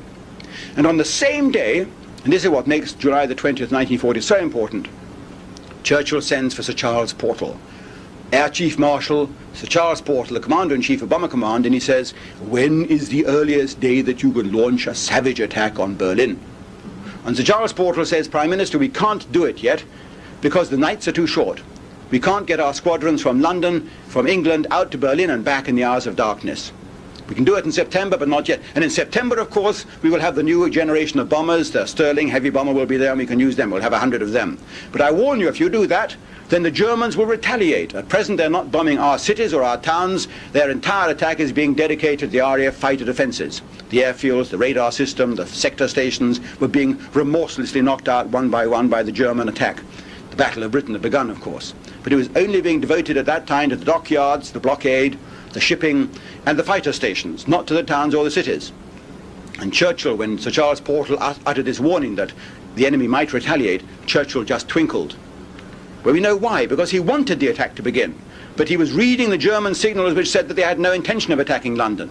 So we can understand why 2 weeks later, when General Charles de Gaulle visits him, out at Chequers, again a Sunday, he finds him on August the 4th, 1940, Mr. Churchill standing in the middle of his lawn, shaking his little fist at the sky, his little pink fist, and saying, why won't you come? You read de Gaulle's memoirs and you will see this. De Gaulle doesn't understand what this little scene was all about, but we now know. Churchill was wondering why the Germans were not going to start bombing, why they were refusing to start. He couldn't understand it. And he gets his chance on August the 24th, 1940, when one German plane flying in from the west along the Thames flies one loop too far along the Thames and drops its bombs not on Rotherhithe, where the oil refinery is that it was supposed to be bombing, the oil tanks, but on the east end of London. The stick of bombs falls on the east end of London, just inside the boundaries of Greater London, and it kills a large number of chicken and blows in several windows and flattens a couple of these old Dickensian tenement buildings, and Churchill has his pretext. He gets the news that Saturday night, Sunday morning. And on Sunday morning, August the 25th, 1940, at 10 minutes past 9 in the morning, Churchill personally telephones the headquarters of Bomber Command at High Wycombe in Buckinghamshire. And he speaks with the Deputy Commander-in-Chief of Bomber Command, Air Vice Marshal Sir Norman Bottomley, and says, I want a minimum of 100 bombers to attack Berlin tonight in retaliation for this savage series of raids on London. This is Mr. Churchill. And, I mean, you don't need to have access to the Churchill files to know this, because it's in the files of Bomber Command. In the records of Bomber Command, which have now, of course, been placed in the public archives in England, you can see the actual transcript of Churchill's telephone conversation between Churchill himself out in the country and Air Vice Marshal Sir Norman Bottomley in Bomber Command headquarters. You note the chain of command. A direct telephone link from Churchill to the Bomber Command headquarters, bypassing the Cabinet, bypassing Parliament, bypassing the Air Ministry and the Secretary of State for Air, this wet Liberal Sir Archibald Sinclair, a telephone call direct to Bomber Command headquarters, although it's going to have immense political consequences. And that night, 100 bombers go out to Berlin, and 30 get through and do quite a lot of damage in the west end of Berlin, killing several people. And over the next 10 days, RAF Bomber Command repeats this raid 6 or 7 times.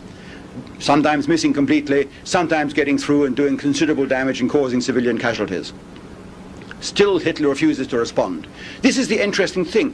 Hitler, in his madness, still thinks that he can persuade the British to accept his offer.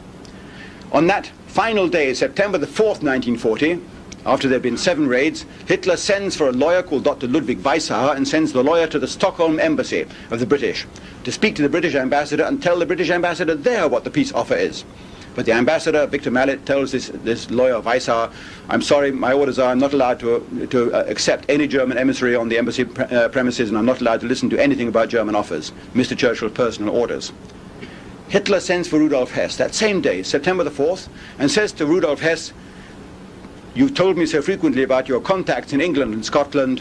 Please, will you do your utmost now to establish contact personally with these people and tell them what our offer is? We don't seem to be getting through to the British public. And this, of course, is the famous beginning of the Rudolf Hess peace mission, his tragic flight in May 1941, his first ever parachute jump in his life. In the middle of the velvety hours of blackness, he makes his first ever parachute jump and lands only 12 miles away from the man he's gone to see, the Duke of Hamilton. And on the same day, that same September the 4th, 1940, Hitler makes a speech in the Sport Palace in Berlin in which he says, if that poltroon, that drunken poltroon in England, once more attacks us, if he sends aircraft with 10 kilograms of bombs, we'll send 1,000 kilograms. If he sends 100 planes, we'll send 1,000 bombers to attack their cities. If he attacks our cities anymore, then I will eradicate theirs. Ich werde ihre Städte ausradieren. This famous, one of Hitler's most famous speeches. And Churchill's ears prick up. This, of course, means he's getting exactly what he wants. He sends an order to Bomber Command, you are to launch another violent air raid on Berlin at the earliest opportunity, that same afternoon. And on the following day, September the 5th, the bombers return to Berlin, whereupon Hitler lifts the embargo. I've got the diaries of the Deputy Chief of Operations on the German Air Force. I have the diary of the Chief of the No. 2 under Goering and so on. We know the exact sequence of events. There can be no doubt whatsoever as to the sequence.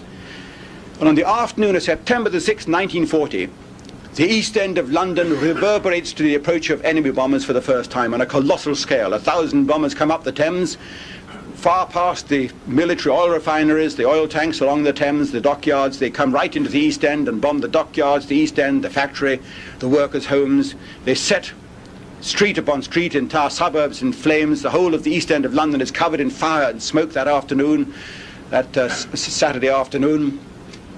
We in the West End pour out into the streets and into the parks and into the open spaces, the embankment of the river, to see this extraordinary spectacle. The whole of the East End of our capital on fire. We've never seen anything. This vivid picture, this proof of Nazi frightfulness is there for us now to see. We can hear what the people are saying behind us, this wicked man in Germany who's done this to us. And during the night, the planes come back and they repeat the damage, because of course they've got the fires as a beacon to guide them on their way. And between the hours of dusk and dawn, 1,000 Londoners were killed in this air raid, between the 6th and the 7th of September 1940. The first great opening raid of the Blitz on London. Mr. Churchill has his way. He's been out in the country, of course, because he knew from code breaking the raid was coming. He comes back the following day in his big black Humber limousine, puts on an Air Commodore's uniform. I don't know why. He wears an RAF Air Commodore's uniform to tour the East End of London to see the damaged areas. Climbs out of his car, he finds entire streets have been levelled, pathetic heaps of rubble, with English Union flags sticking out on top that had been issued the hour before by Ministry of Information officials. That's part of the propaganda story, of course. You need the pathetic people, the Union flag bravely fluttering, Mr. Churchill walking around with his Air Commodore's uniform, the old women who've lost everything, their family, their household, their radio sets, the budgerigar, everything has gone up in flames. They've saved perhaps just the kitchen stove. But there's Winston Churchill, their Prime Minister, waddling around with his cigar, and they're saying to him, good old Winnie, good old Winnie, we knew you wouldn't desert us. We knew you were here. London can take it. And this became the title of a famous film, London Can Take It. That's the title of one of my chapters of my Churchill biography, London Can Take It. The trouble was that Mr. Churchill could not. He was never once in London when an air raid came. He knew in advance when the air raids were coming from the code breaking. And only once or twice out of accident, when the code breakers failed him, was he caught in the midst of an air raid in London in the depths of his bunker. He no longer went out to checkers when the air raids came. because Chequers also, the famous residence of the British Prime Minister, was also endangered. He had selected the private country house of a Conservative Member of Parliament, one of his focus group. Of course, he had rewarded the focus group members of Parliament and Labour, Liberal and Conservative opposition people who had backed him up in the wilderness. He'd rewarded them all with cabinet posts and high office. One of them, Ronald Tree, he had a country house out in Oxfordshire called Ditchley. And Churchill drove out there every time the codebreakers told him a raid was due, 150 miles away. There he felt safe. And he would drive back the following morning in order to be seen in the streets of London. This is the true image of Churchill. And if you think I'm being unjust on Churchill, then consider the case of Coventry, the famous, legendary air raid on Coventry. When we think of legends, romantic notions like the Holocaust, what about the other legends like Coventry and Hiroshima? Coventry, of course, we all know what it means, the most barbarous air raid on Britain during the war. 300 people were killed there, I believe. Altogether, slightly over 300 perhaps. Enormous industrial was damage to the aero engine. But the real story of Coventry is where Mr. Churchill was that day. You see, Churchill was told 2 days before that there was going to be a barbarous air raid on Coventry, a barbarous air raid on Britain. The Air Ministry sent him a message, which is in the Air Ministry files now, and they said, Prime Minister, we have just received intelligence from our code-breaking office that the Germans are going to carry out a vicious air raid in 3 consecutive nights with their entire air force, all 3 Luftflotten, all 3 air fleets, over 1,000 bombers escorted by fighter planes, are going to attack a target. We know the second priority is outer London, the third priority is the Thames estuary, the fourth priority is the home counties, so it stands to reason the top priority is the centre of London. They're going to attack it night after night for 3 nights. Code name Moonlight Sonata, Mondschein Serenata. So it stands to reason that the first night is going to be the first full moon night. And Churchill says, when is this? And the Air Ministry says, well, the first full moon night's the night of November the 14th to the 15th. Well, one of the documents I've managed to obtain, I managed to rent for £5,000 the private desk diaries of Mr. Churchill. I rented them from the gentleman who stole them, who was his bodyguard, his Scotland Yard detective. Tommy Thompson. Commander Tommy Thompson's godson rented them to me. And here is the extract from the desk diary for the actual Coventry period. I mentioned, as I said, Mondschein Serenata was going to be the first full moon night. November the 14th, I'll give it you bigger, here we are. A blow-up of that. As you see, it was November. November the 14th was going to be the first full moon night, and the raid is going to last for 3 days. 3 days, beginning probably on the dusk of November the 14th to 15th. So Mr. Churchill draws a bracket of 3 days with no appointments in London, please. Because he has been told that the target, number 1, is London. And he says, when will we know when this doleful event is going to take place? And the Air Ministry says, the documents are there in the Air Ministry files. The Air Ministry says, well, Prime Minister, we will know for certain when the date of the raid is, because the Germans always send out on the morning of a raid a spotter plane to check the weather over the route. And we intercept his radio signal back to Berlin. So that will give us warning of the actual day of the raid. And we will know of the actual target of the raid when the Germans that afternoon switch on their blind bombing beams. And we will send up a radio plane, a radio intelligence plane, to see where the beams intersect. And that tells us what the actual target is. And Churchill says, very well then, keep me informed. And comes the morning of the raid, November the 14th. He goes about his business as usual. He's got a full programme that morning, November the 14th. He goes to Westminster Abbey at midday for the funeral of poor old Neville Chamberlain, who's died a few days previously of cancer. That's one reason why he wasn't able to continue in office, in fact. And then he comes back from Westminster Abbey. Churchill asks the latest state of play, and the Air Ministry tells him in a message, which is in the files, well, in the meantime, we have now intercepted the radio report of the weather plane. So tonight, Prime Minister, is the night. And on our information, we believe the target is still central London. Churchill looks at his appointment calendar, 2:45 Lord Halifax, 3 o'clock Mr. Attlee, no more appointments after that. He sees these two, I know that, the appointments are confirmed in their private papers. And round about 4 o'clock, when he's finished with Mr. Attlee, he goes trundling out of the back door of number 10, down the garden, to the wall at the end of the number 10 Downing Street, the garden, a big brick wall where there's a gate in it. And his car is parked behind the garden gate, the big black Humber limousine. He never drives off from the front when he's on this escape. He only drives off from the front when the press are there for big state official visits and state business. When he's escaping to his hidey hole in the country, the car's waiting round the back in Horse Guards Parade. I know this because his private secretary who's with him at this moment is a man called John Martin. Still alive, Sir John Martin has been foolish enough to give me complete access to his private diary, which confirms the whole event. Except that Sir John Martin himself doesn't realize what he's shown me, because he only has half the picture. He doesn't have the desk diary, he doesn't have the air ministry signals, which I'm quoting to you. At 4 o'clock, Churchill climbs into his big black Humber limousine to get out before the bombers come. As he's about to drive off, a dispatch rider arrives from the air ministry. Sir John Martin told me this. He said that the envelope was handed in through the window, and as we were driving off, Winston and I passed Hyde Park. We just got past Hyde Park when Winston leans forward and raps on the glass. "Driver, back to number 10 Downing Street." The message from the Air Ministry has said, "Prime Minister, we have now received word from our radio intelligence plane that they have detected the German blind bombing beams intersecting not over London as we had thought, but over Coventry. So the target for tonight is Coventry, not London after all. Driver, back to number 10. He goes back to number 10 Downing Street, where all his staff are waiting for him, because he hasn't told his secretaries to take the afternoon off. He hasn't said to them, girls, wouldn't you like to go and have 3 days by the seaside or something, or go and visit your aunt up in Newcastle. He's let them all work on in the centre of London. He himself has betaken himself to the countryside. He comes back and they look at him, astonished, round-eyed with astonishment, and they say, "Boss, you are back." And he says, this is what Sir John Martin tells me, "I have just received the most doleful intelligence from the Air Ministry," and he waves the closed brown envelope in his hand, which he doesn't tell them what's in it, "that tonight a most violent and barbarous enemy air raid is expected on London, our fine capital city, on London, and it would not be right for the citizens of this hard-pressed metropolis to gain the impression that I'm not willing to suffer the same trials and tribulations, to go through the same misfortune and sacrifice that I'm asking them to bear. I have therefore decided to come back and share their misfortune with them." And that night at 8 o'clock, according to Sir John Colville in his private diary and other of the secretaries, Churchill goes up onto the roof of number 10 Downing Street, bears his portly waistcoat, and says, "I am ready for them to attack now. Let them now start bombing and do their damnedest. I will stand here and take it," knowing full well that the target for that night is Coventry, 350 miles away. It's a rather sad story about Mr. Churchill, but as President Reagan might say, you ain't heard nothing yet. I mentioned earlier his habit of attending a cabinet in a certain condition. It first comes to our attention, in fact, when we find out that the famous wartime broadcasts of Mr. Churchill, "Blood, Sweat and Tears," "We shall fight on the beaches," all these famous speeches of Mr. Churchill, which were broadcast in the evening by the BBC, were not broadcast by him at all, because in the evening he was in no condition to broadcast.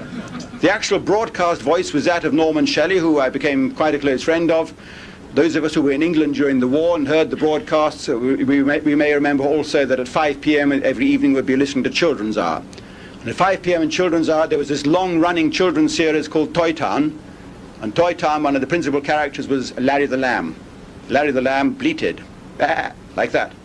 And the man who did the "bah" was Norman Shelley. Norman Shelley was also the best mimic of the Churchill voice, and he was the one the BBC hired to read the Churchill speeches in the evenings, because Churchill himself could not. Norman Shelley has confirmed all this to me, and it's confirmed in the archives of the BBC.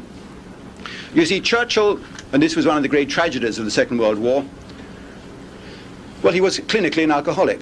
There are various clinical definitions for what an alcoholic is. The signs you look for, I mean, we all know what they are, but there are various other things, like a rudeness when you come for a meal and you find that no alcohol is served. This happened during the war in 1943, when Churchill arrived for a state banquet with the Sultan of Morocco, and of course there was no alcohol served at all there, and he was not only rude, he was outrageously rude. President Roosevelt was also present and had been warned, and he was better behaved. And if you read the private diaries of many of those who were present, this rudeness of Churchill on that occasion went down in the memories of many. General Patton, for example, he was present, and he records this in his private diary. The Sultan of Morocco was hideously offended by Churchill's behavior. But Churchill's cabinet members and the people who served with him in the Admiralty, in the Board of Admiralty, all referred to Churchill's drunkenness repeatedly at Admiralty and cabinet meetings, but none of them had the courage to print it in their memoirs. If you read the famous diaries of Lord Allenbrook, for example, General Allenbrook, the Chief of Imperial General Staff, he writes it in his diaries repeatedly about Churchill's drunkenness. The diaries that are published under the title in 2 volumes, The Turn of the Tide and The Triumph in the West, you won't find a word of it, because Churchill was still alive. But if you go to the King's College Library and read the original diaries in leather volumes, which are held together by brass straps with locks on them, you need a key to open these diaries, there you can see it. or the private diaries of Captain Ralph Edwards, for example, who was the Director of Operations in the Admiralty under Churchill as First Lord at the time of the Norwegian operation. We haven't got time to read them all, of course, but I'll read just the salient points. Of course, what happened, Churchill had wanted to invade Norway himself. He had got an invasion force aboard 3 cruisers. The 3 cruisers sailed. He then called them back. He unloaded the forces because he thought the German High Fleet was sailing. He had visions of another battle of Jutland. He sailed the force in the wrong direction, realized his mistake, recalled the cruisers, put the guns and the ammunition and the men back on the ships, but all on the wrong ships. He put the guns on one ship, the men on another ship, the ammunition on another ship. He landed them on different parts of the Norwegian coastline. There was a Gallipoli-like fiasco of which Churchill had proven himself so magnificently capable. The result was the fiasco which finally cost Neville Chamberlain his seat. The Germans, in the meantime, landed, a brilliantly executed, hazardous operation which cost them almost their entire navy, but they managed to carry it off. They landed everywhere. Norway invaded during the early hours this morning, so writes Captain Edwards, 9th of April. Invasions everywhere, including even Narvik. What a chance we've missed. Then later on he writes, pure cold feet, it should have been done. Winston ratted, and so did the first Sea Lord. Never win a war like this. Blast and damn them. Winston's an infernal menace, may well lose the war for us. Then April the 11th, 2 days later, a very long meeting with Winston Churchill, who was again half tight. Now, you read this reference in the original diaries as I have, written in ink. You can't mistake the handwriting, there's not a question of that. But you see that the official British historian, Captain Stephen Roskill, who quotes this in his books, has re-quoted it, has reworded it to read, meeting with Churchill, who was very tired. Now, there's a significant difference between half tight and very tired. Or again, July the 6th, 1944, the private diary of another sea dog, Admiral Cunningham, Admiral Sir Andrew B. Cunningham, who became our first Sea Lord the year before this. He attended, therefore, the cabinet meetings, the Defence Committee meetings. He, too, was horrified to find the condition Churchill was in as he conducted his war. Blind, drunk, again and again. I read out only one entry. July the 6th, 1944. There's no doubt the PM is in no state to discuss anything. Too tired and too much alcohol. He was in a terrible mood this evening, rude and sarcastic. Had a couple of blows with him about the Far East. The net result was that we sat from 10 p.m. till 1:45 a.m. listening to him talking mostly nonsense and got nowhere. And you may think that this is a bit much. The hour's getting late and you don't want to hear any more about Churchill's drunkenness, but the decisions he ordered on this particular day show what he was capable of when he was drunk. Here we have the actual documents he issued to the Chief of Staff that day. July the 6th, 1944, signed by him. He orders the dropping of poison gas bombs on German towns and cities. The opening of poison gas warfare, forbidden ever since World War I, with signed solemn conventions and treaties promising that we would never ever launch poison gas warfare without being attacked first in this manner. We'd signed the treaties, and yet here's Churchill say, do it. Because the flying bomb offensive has begun against England. The V-1 flying bombs are coming over, and they're causing havoc in England. British morale is almost completely at an end. And now, out of the blue skies suddenly come the flying bomb offensive. 30,000 homes a day being wrecked in the south of London by the V-1 flying bombs. And on the 6th of July, Churchill orders the dropping of poison gas bombs. Not only poison gas, he also orders the release of 2 million anthrax bombs. Bombs laden with anthrax. Very little of this is known, of course, now, because he's our great hero. We tried one anthrax bomb on a Scottish island during the war to see its effect, and that island is uninhabitable today. It's prohibited territory. You're not allowed to set foot on it because it is still completely... Well, you're a farming community yourselves, a lot of you, and you know what anthrax does. If we had released 2 million anthrax bombs that were prepared and charged in England, if we'd released them on Germany at that time, the whole of Western Europe would still be completely uninhabitable today. Not just West Germany, of course, because it would spread, and not just for the duration of the war. In his drunken stupor, Churchill ordered even that. Heedless of the conventions, heedless of Geneva, he ordered this war crime. I want you to think very seriously over this question of poison gas, he says. And then arguing why it's reasonable to turn a blind eye on Geneva, he says, it is absurd to consider morality on this topic when everybody used it in the last war without a word of complaint from the moralists or the church. On the other hand, in the last war, the bombing of open cities was regarded as forbidden. Now everybody does it as a matter of course. It is simply a question of fashion changing, as she does between long and short skirts for women. You imagine what the enemy would have made if the boot had been on the other foot in 1945-46, if Mr. Churchill had been in the dock at Nuremberg and the Nazis on the judge's bench. What relish they would have had in reading out a document like this. I want a cold-blooded calculation made as to how it would pay us to use poison gas. And for a month, our magnificent chiefs of staff argued against it, not on the grounds of morality, as they should have done, saying, Winston, what you are arguing for is just like your Norwegian campaign, a violation of the laws of war, a breach of the Hague Convention, a violation of the Geneva Convention on poison gas. It would be a war crime and you would be a war... They're not saying that to him, because nobody dares stand up to this Prime Minister. Nobody, of course, resigns. They argue on the grounds of strategy and tactical expedience. They say, the wind is blowing the wrong way for use of poison gas. It would favor the Germans. Or they say even, they admit it, the German civilian morale is tougher than ours. We have seen what the flying bombs have done in England.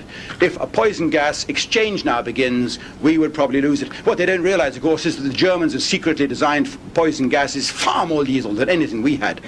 Mustard gas and the rest of them. They were phooey. They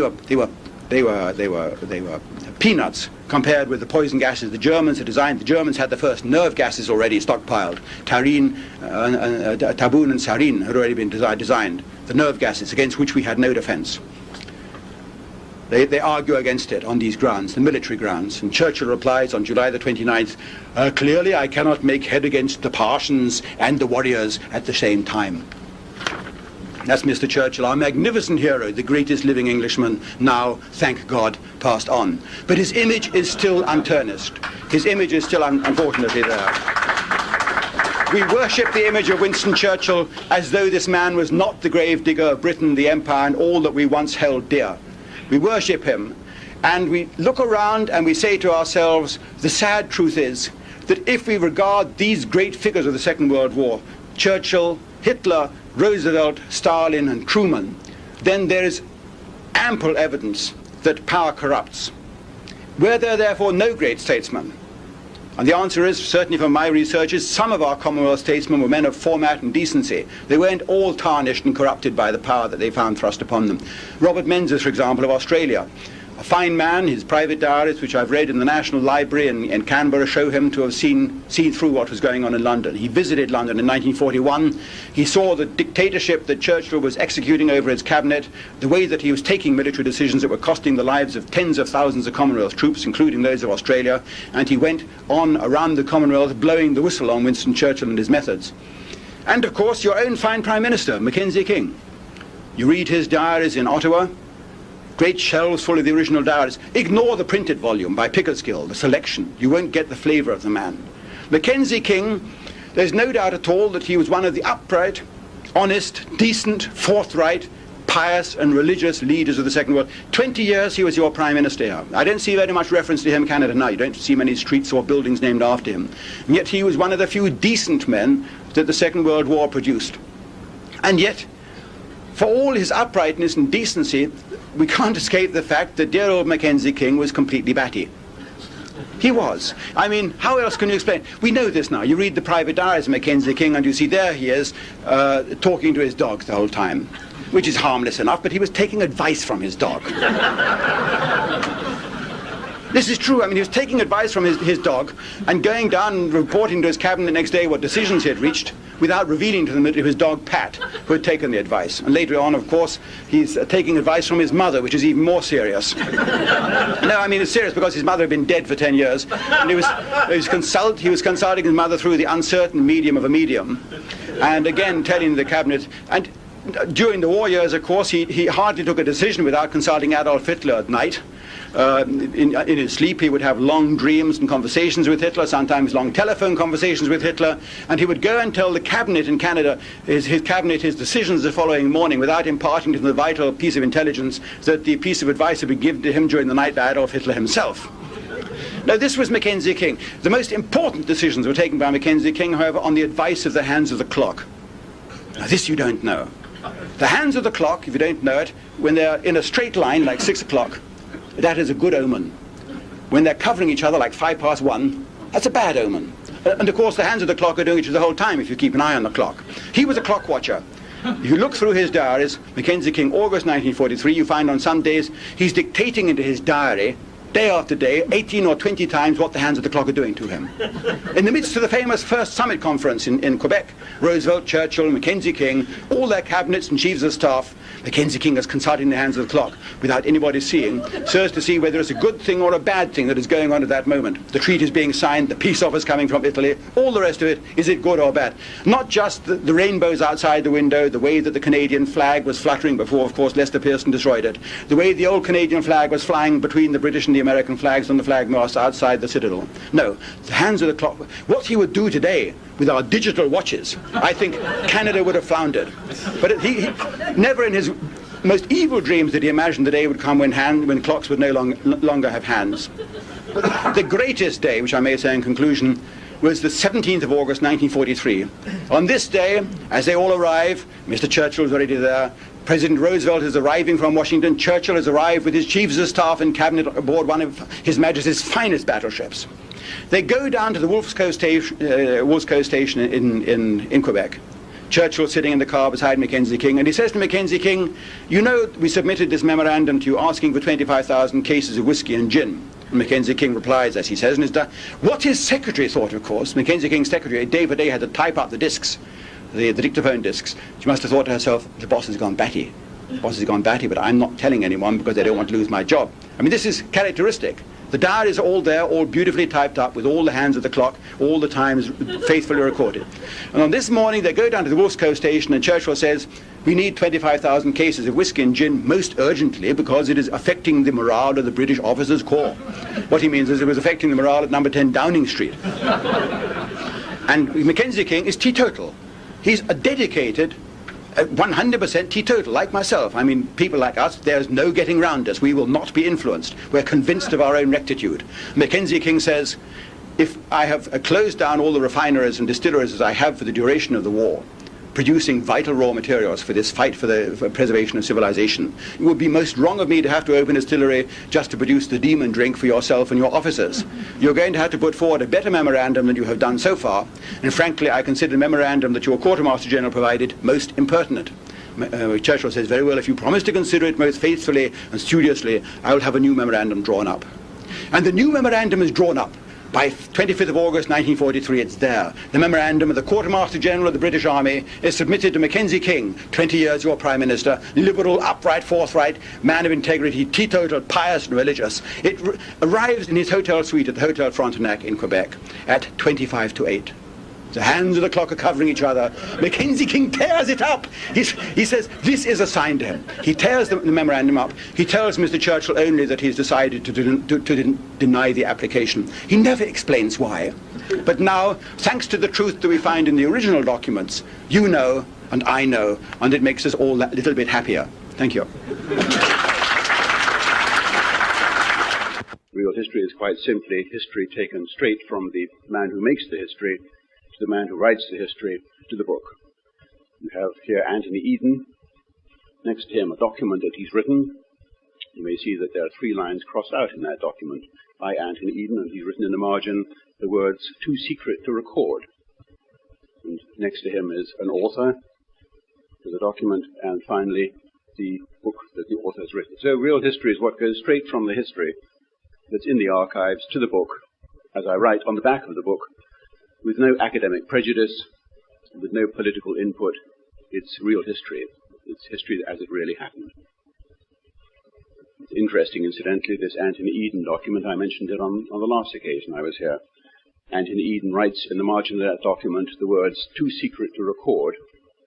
He crosses out those 2 lines, 2 or 3 lines in black ink and red ink, so that if you go to the archives and hold the document up against the light, you still can't read what was originally typed there by him, recording a conversation he had on December the 8th, 1942, with General Charles de Gaulle, and with 2 other French generals, and with a high mandarin of the British Foreign Office, Sir Alexander Cadogan.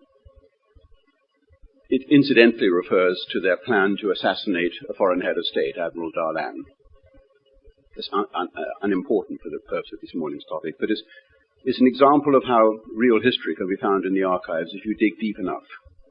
If you look in the cabinet, British cabinet version of that document, those lines have vanished entirely. They're not even there. They've been crossed out.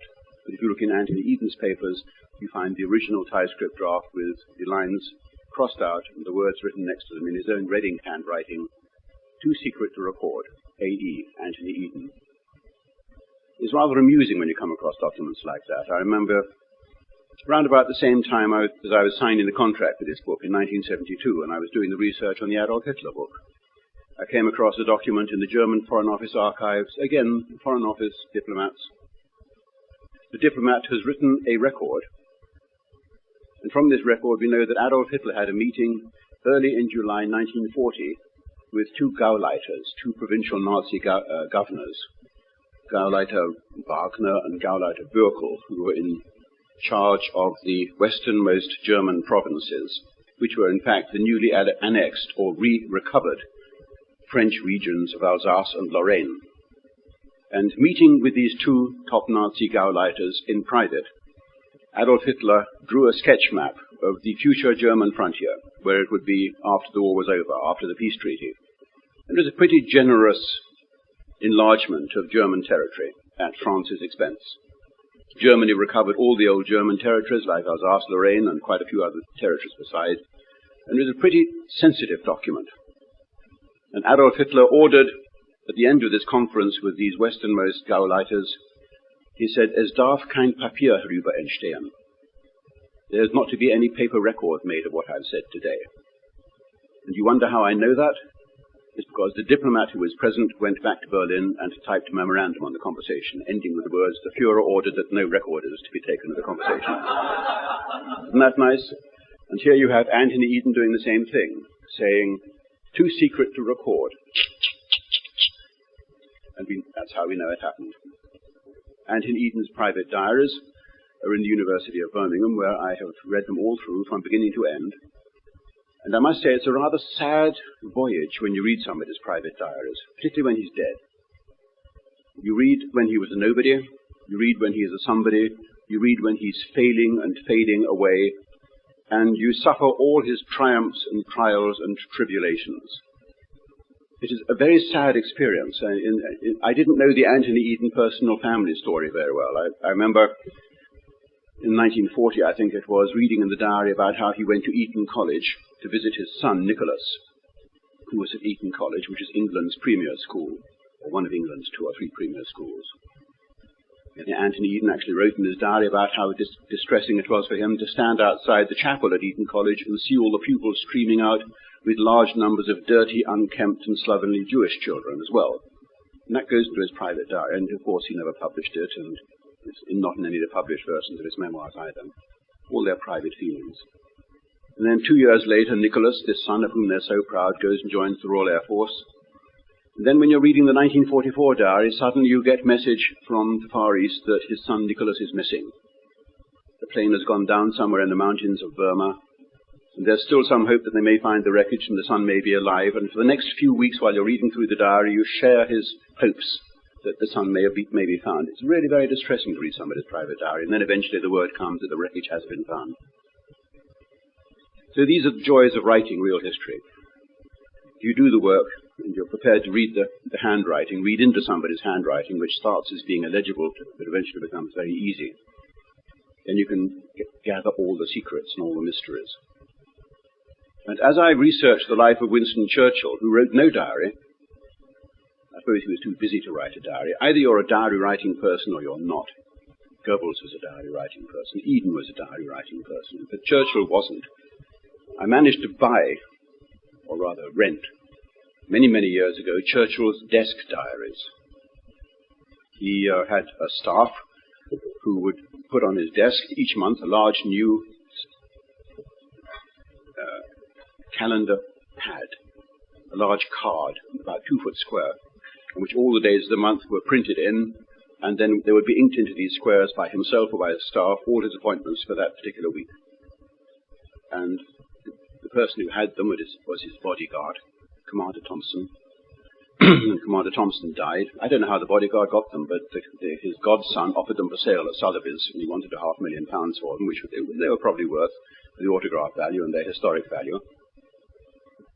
And eventually Sotheby's took them off the auction block because the Churchill family protested that they were stolen property, so the son offered them to me. I said, I'm not going to buy them, because I know what's going to happen with my kind of luck. 1 year later, the family comes along and takes them off me, and I don't get any refund. So anyway, I didn't have that kind of money, but I rented them. I mean, you can rent stolen property. So I rented the stolen property from the Sun for a year, and I made very, very good microfilm records of them. And I've just recently, in fact, this is the advance of technology, put them all on CD-ROM, so anybody can have these desk diaries who wants them. That's part of my contribution. And from these desk diaries, you can see what's happening. From the annotations, you can get a picture of what's happening. It's not so much the documents that matter sometimes as the little scribbles on them.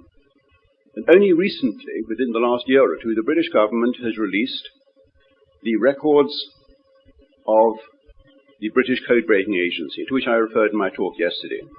There was a sheet of intercepts, you may remember, of the SS messages from the Eastern Front. The Code-Breaking Agency was at Bletchley Park, with the innocuous title, The Government Code and Cipher School. The Government Code and Cipher School. After the war, it became known as GCHQ, Government Communications Headquarters. So secret that nobody was allowed even to use the initials GCHQ. The whole British code-breaking effort was so secret that they didn't even refer to the ultra secret. The documents were stamped with the word ultra. Nobody was allowed to use the word enigma in post-war histories. Historians weren't allowed to refer to the British code-breaking effort. The Joint Chiefs of Staff in the United States and the British Chiefs of Staff, forming together the Combined Chiefs of Staff, which continued to rule for a year or two after World War II, ordained that no official historians were to be allowed to be told of the Allied code-breaking effort, because it was so secret. And if you wonder what the logic behind that was, surely the war was over, and even the official government historians should have been allowed at least to know about it and to write about it. In the directive of the Combined Chiefs of Staff, which I quote in the introduction to this Churchill biography, you see the Combined Chiefs of Staff said, if it was ever announced that we had had such an enormous insight into the German secret internal messages, if this was made known, then this would give birth to a new stab-in-the-back legend for the Germans, and the word would get around that they had been unfairly defeated, which of course in a way they were. You can't really fight a war when both your hands are tied behind your back and your enemy is looking over your shoulder, effectively with a mirror poised above your head so you can read all your cards. And if that had become known, then the magnificent quality of the British and American victories would have been tarnished and diminished. And so the decision was taken, this fact is never going to be released or made known. And it was kept secret until 1974, when gradually the outer secret came out.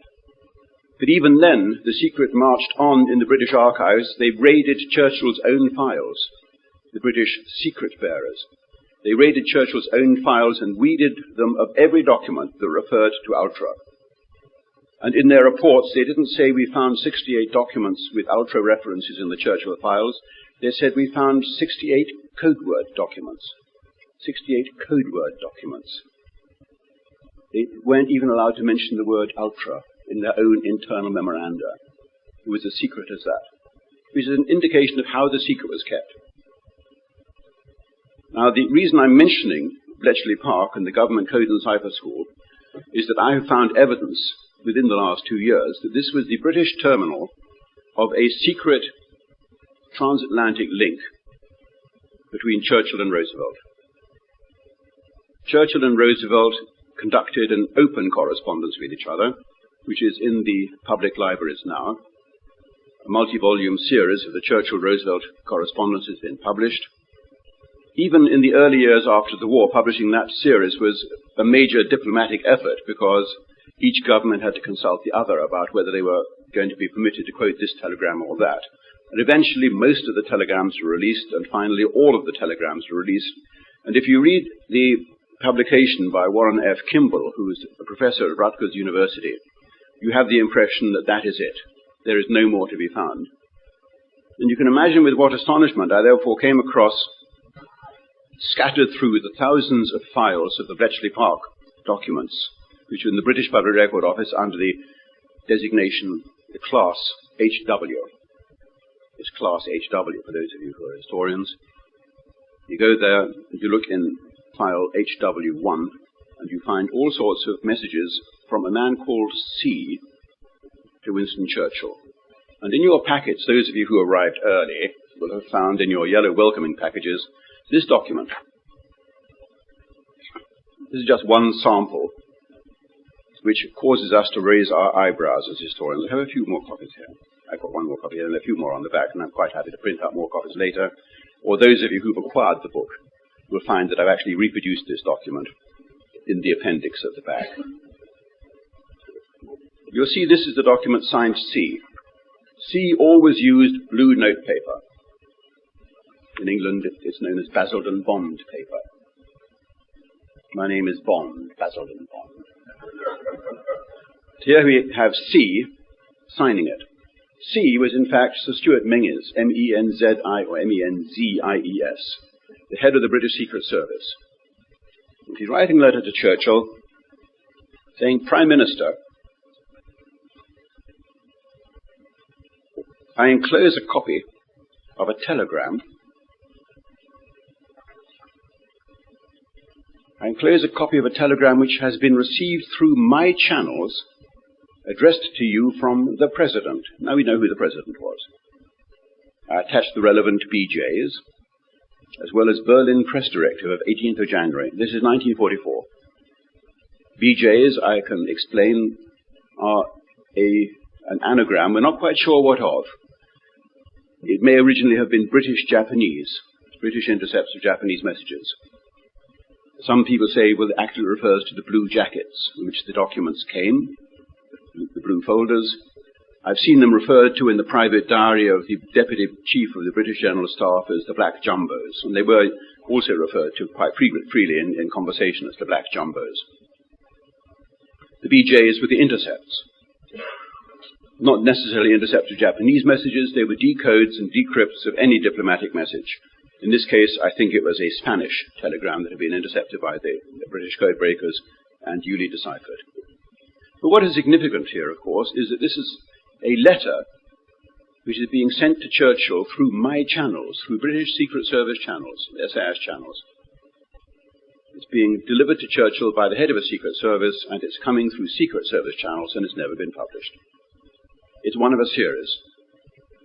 And Churchill has written across the document in his typical reading, S of S, Foreign Affairs, Secretary of State for Foreign Affairs, pray comment on this if you can. WSC, 20th of January 1944. It all went with lightning speed, you see. It's all the same day. I'm not quite sure where the link was at the American end. I think the American end terminal was effectively Sir William Stevenson, the head of the British Secret Service in the United States. You may know of him as the man called Intrepid. That was the title of a book written by another William Stevenson, an extraordinary coincidence, an author with the same name but a different spelling, who wrote the biography of Sir William Stevenson. The Canadian, based in New York. He had a 00 code number from the British Secret Service. He was the head of the British Secret Service in the United States, a close friend of Winston Churchill, a close confidant. He ran the Secret Service in this country. He carried out the sabotage and the assassinations as dictated from London. The messages went from Stevenson to Menzies to Churchill. And they went from Roosevelt to Stevenson. And that was the channel that was used. I think in the United States they used the FBI wireless transmitting station on Chesapeake Bay. I went once to interview the man who was in charge of the American end of that. He lived outside a town called McLean, which has some kind of connection, I understand, with the Secret Service in this country. And I visited this gentleman about 20 years ago, and the conversation lasted only 35 seconds on his doorstep. And I told him what I was there for. He said, "I'm afraid I can't talk to you." He shut the door. So he knew more than he was prepared to talk about. The Americans gradually learned of this secret communication channel between Churchill and Roosevelt. And this may surprise that I put it like that. Roosevelt was communicating with Churchill, and his own diplomatic service, the State Department, didn't know it was going on. We know this was the case because the Undersecretary of State in the United States, a man called Adolph Burley, B-E-R-L-E, writes a very full daily diary, which is in the Roosevelt archives. And he describes paying a visit to Lord Halifax, who was the British ambassador in Washington, early in 1942, to ask him about rumors that there was a flood of top-secret code messages going through the FBI link to England and coming back through the same channels, of which the State Department were not aware. And the record written by Burley in his private diary says, "I took this up with Sir William Stevenson." Effectively, I'm paraphrasing this. I had to be careful because in the court in London I was accused of distorting documents when I quoted them like this from memory. It's a document I read 20 years ago. So paraphrasing, Burley writes in his diary, "I took this up with Sir William Stevenson, and Stevenson implied that it reflects a series of top-secret messages between the President and the Prime Minister." Whereupon Burley went to see Lord Halifax to ask him about it. And Lord Halifax said that he had questioned Stevenson about it, and Stevenson denied it. But Burley writes in his diary, "As I left him, I could see there was something of a sneer on Lord Halifax's face, and I think there's been some tall lying going on around here," which is a nice way of putting it. I quoted the actual passage in the Churchill biography. So these two great statesmen were communicating with each other through the back door, and only allowing the Foreign Office in England and the State Department in the United States to know about these communications and what was in them, whatever the President and the Prime Minister saw to be fit. I'd like to know what is in the rest of that communications exchange, and I've written to the British government about it, and I've asked them to search their archives, and we had a conference in the British Archives, the Public Record Office, on a very similar subject 6 weeks ago, which I attended, and there was the head of the Bletchley Park archive system there as one of the lecturers. And that was the question I put to her. I said, "Is there still in your secret archives of Bletchley Park a Churchill-Roosevelt correspondence file?" And she said she wasn't aware of one. And I drew her attention to another document like this from the same file, which actually had at the top, written in handwriting, the word PM file, PM's file, Prime Minister's file, indicating that there was a special file kept at Bletchley Park for this secret channel of correspondence. We don't know what's in the channel of correspondence. I put in the appendix to this book a number of examples which are scattered through these thousands of HW1 files, which clearly indicate that it was matters of a top-secret nature when a message was intercepted from Hitler to the German High Command using the teleprinter code machine network known as the Geheimschreiber. The Germans called it the Geheimschreiber, the secret writer, the secret teleprinter. The British codebreakers called it fish. And they then assigned to each of the different kinds of code within that group various kinds of fish names, like tunny and sturgeon and so on. I don't think there was a Jewfish among them, but so they may have been. I don't know if that name of fish is still allowed in this country or not. I understand that the Anti-Defamation League is protesting about this association. A shark would probably be better.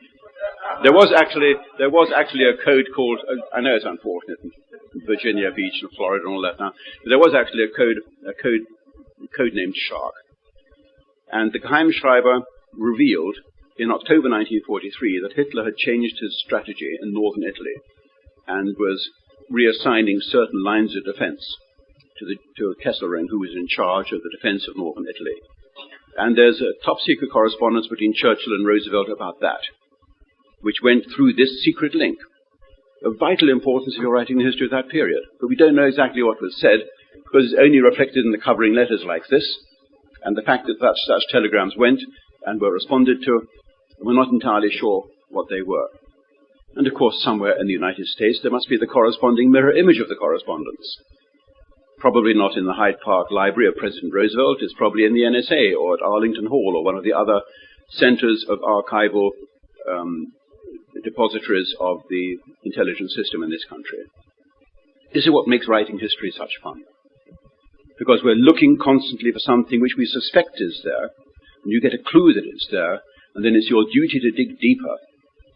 And of course, if you're a conformist historian sitting in your book-lined cave plucking the books off the shelves, you're never going to find that kind of thing. Because the lines have been scratched out and they don't exist. Because you can't dig deeper in a book-lined library. You've got to go into the archives and start looking at the abstruse files. You've got to spend 3 or 4 days trawling through hundreds and hundreds of files and finding nothing at all. And you may be a bit sleepy that afternoon. You may have been moving it up the night before, and you flip over a page and you missed the important penciled note at the top of the page, which tells you, yes, there was a file called the PM's file. But and you've got to have a long stamina. You've got to have, it's a long-winded research. I can tell you I have a file in the bottom of one of my filing cabinets in London, which is called the transatlantic telephone traffic between Churchill and the President, which is the other arm of my talk this morning. At the beginning of October 1939, the phone rang in Churchill's apartment in Morpeth Mansions in London, not far from Parliament. He had a seedy little kind of one-up apartment in this mansion block, and a Victorian block. I went and visited it once. His apartment was up for sale, and I could have exchanged it for mine, and I thought that would be really ironic if I could go and live in Churchill's old apartment. And the phone rang in that apartment around about October the 3rd. The war had been running for a month, and Churchill was Navy Minister in England. He was the first Lord of the Admiralty, as he's known. He wasn't the Prime Minister at that time. And it was the President of the United States phoning him. Now, this alone is an unusual fact, because etiquette dictates that presidents as heads of state, or presidents even as first ministers, can't telephone a minister in a foreign administration. It would have to go through the Prime Minister of the foreign administration, who would then pass it on. But no, the phone rang in Churchill's apartment, and it was the President himself. And Churchill was dining that evening with a couple of admirals, and he excused himself and went into the next room and took the call, and he came back looking very satisfied. And a correspondence started at that time between Churchill as a minister for the Navy in Britain and Roosevelt as President of the United States. I say started, but it may well be resumed, because, of course, the fact that the first letters between the two are in October 1939 doesn't mean to say there was no other channel of communication they used. I suspect that one channel they used was Felix Frankfurt, the eminent Justice of the Supreme Court in this country. There are references to that in Frankfurter's private diary in the Library of Congress, which indicates that he was conveying messages between the two men at that time. Churchill desperately wanted to bring the United States into the war, rather than making some kind of unsatisfactory peace with Adolf Hitler.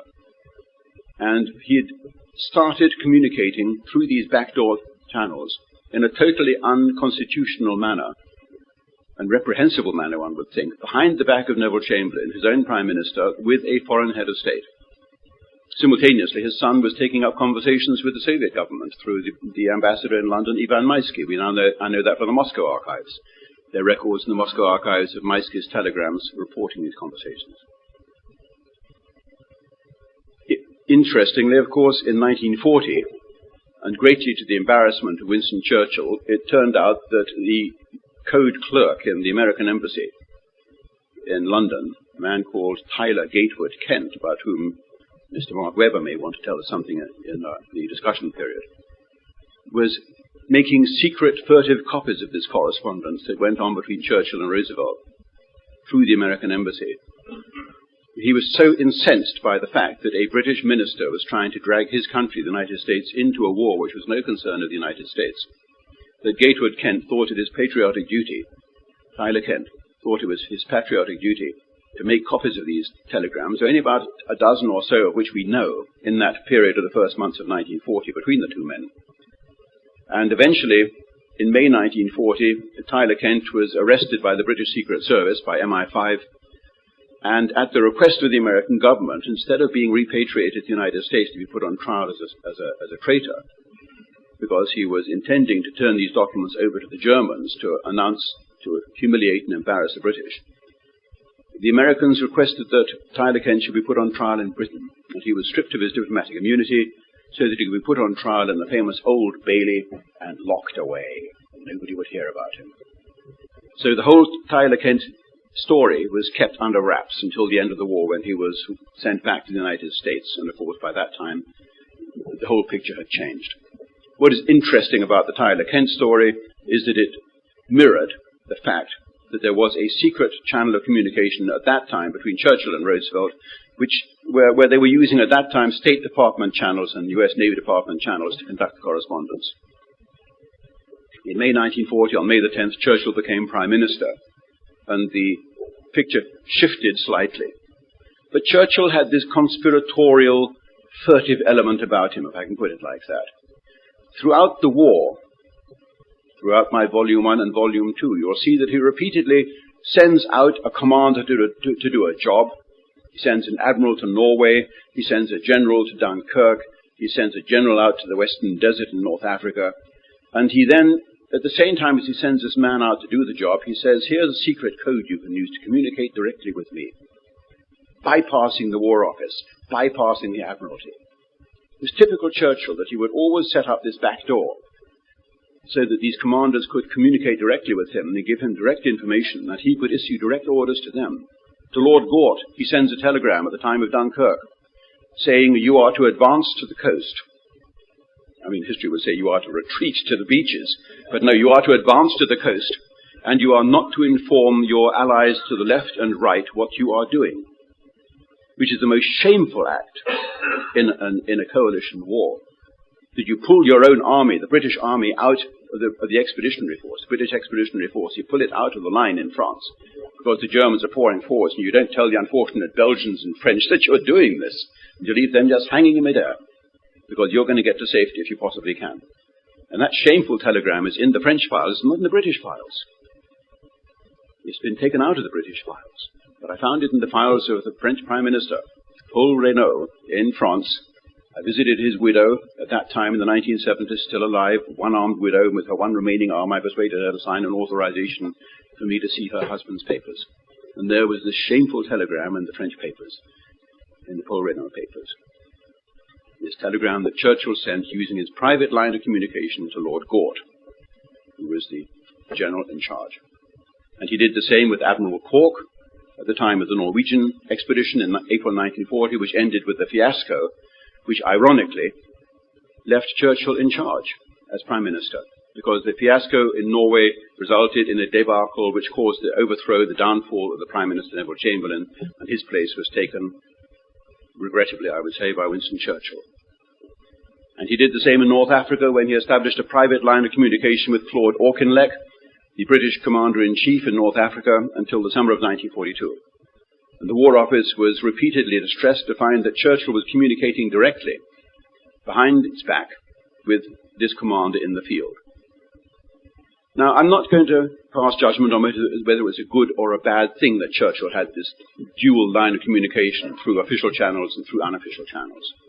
His subordinates, like General Brooke, the chief of the Imperial General Staff, were such weak characters that they didn't really protest effectively enough. They should have said, either Winston, you sever that link, or I resign, because it's completely impossible for me to run the General Staff if you're going to go behind my back repeatedly and issue orders to the Commanders-in-Chief and undermine what I'm doing. So it was in Churchill's nature to establish these private links.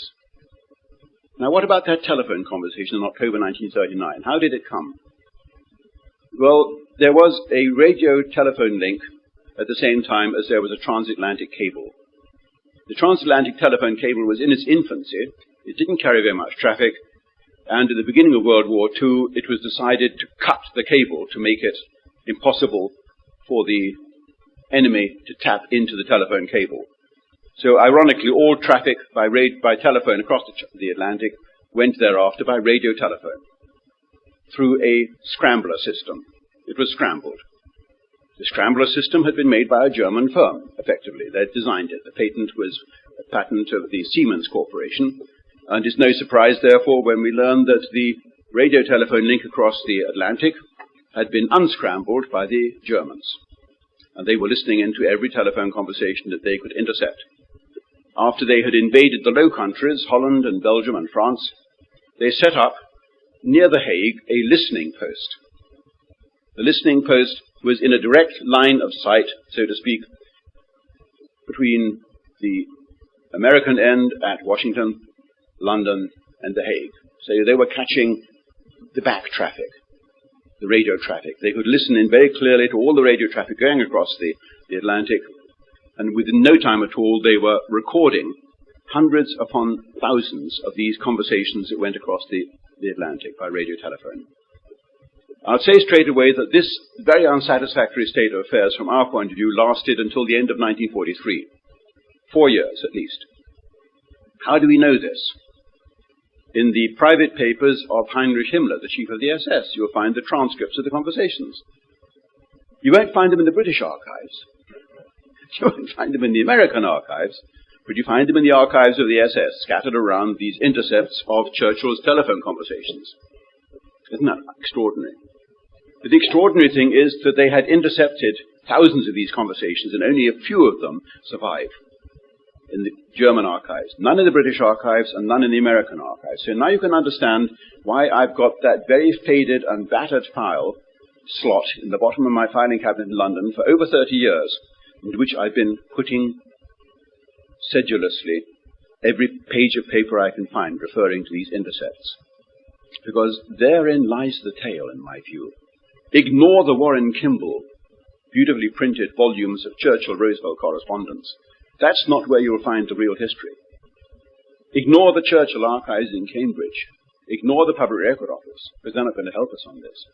You've got to try and find the transcripts of those conversations between those men, because that's where the history was decided between these two. Look at the private diary, not of Adolf Burley, not of Henry Stimson or somebody like that.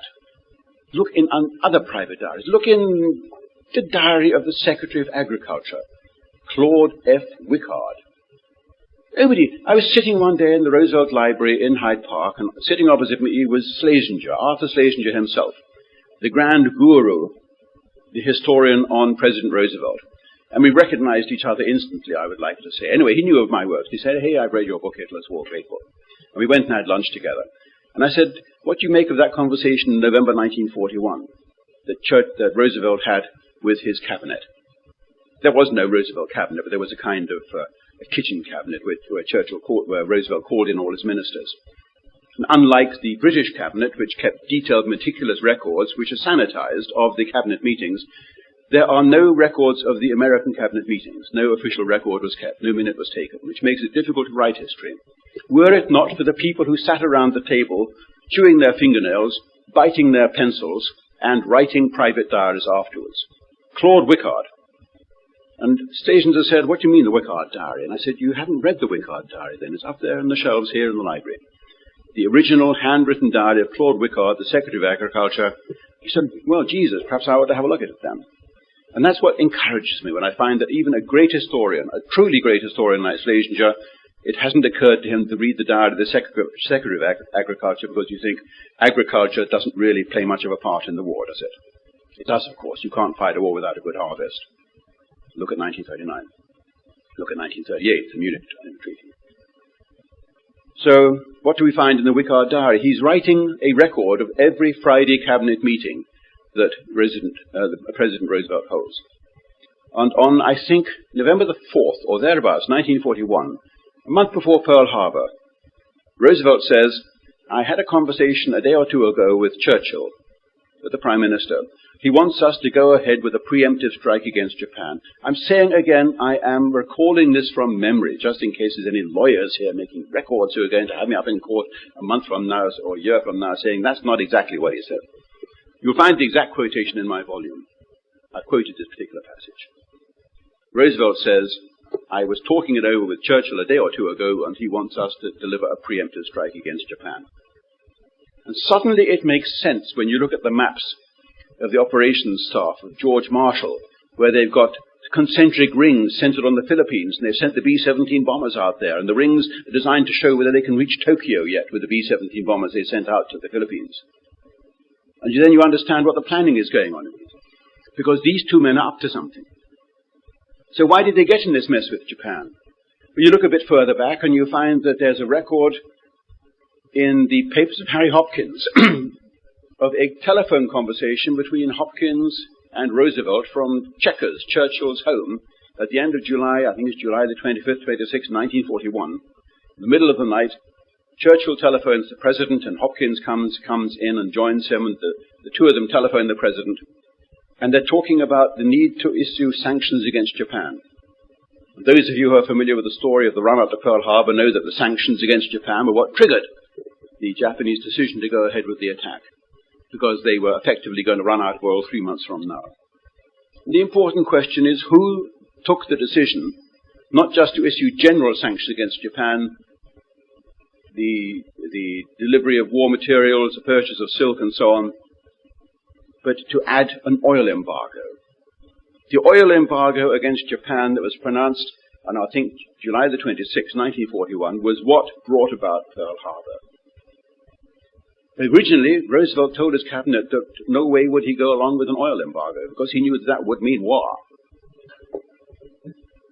When the sanctions are pronounced on July the 26th, they include the oil embargo. And my own theory, presumption, for which I have not the slightest shred of evidence apart from circumstantial, is that it was agreed between the two men in that telephone conversation in the middle of the night that you've got to add oil to it. And Churchill was reassuring Roosevelt, go ahead, put in the oil embargo, because believe me, the Japanese are not going to make war when push comes to shove. Churchill believed throughout 1941 that the Japanese weren't serious with their threat. But we don't know because we don't have the transcripts. The conversations were definitely recorded at the British end because one of the British censors, a woman, still alive, recorded her reminiscences on the BBC radio about a year ago. And she recalls very deeply, very clearly, Winston Churchill making the telephone calls to Roosevelt. She doesn't recall very much about what they actually talked about, which is a good thing because we would have got a bowdlerized version. She recalls the external details, that Churchill didn't like being interrupted and reminded of the censorship warnings. They weren't allowed to talk about strategic plans. They had to use code words. They had to use euphemisms. They weren't allowed to identify themselves. You'll find there's one hilarious telephone call that Anthony Eden makes in this book, my second volume. Anthony Eden telephones Winston Churchill on May the 21st, 1943.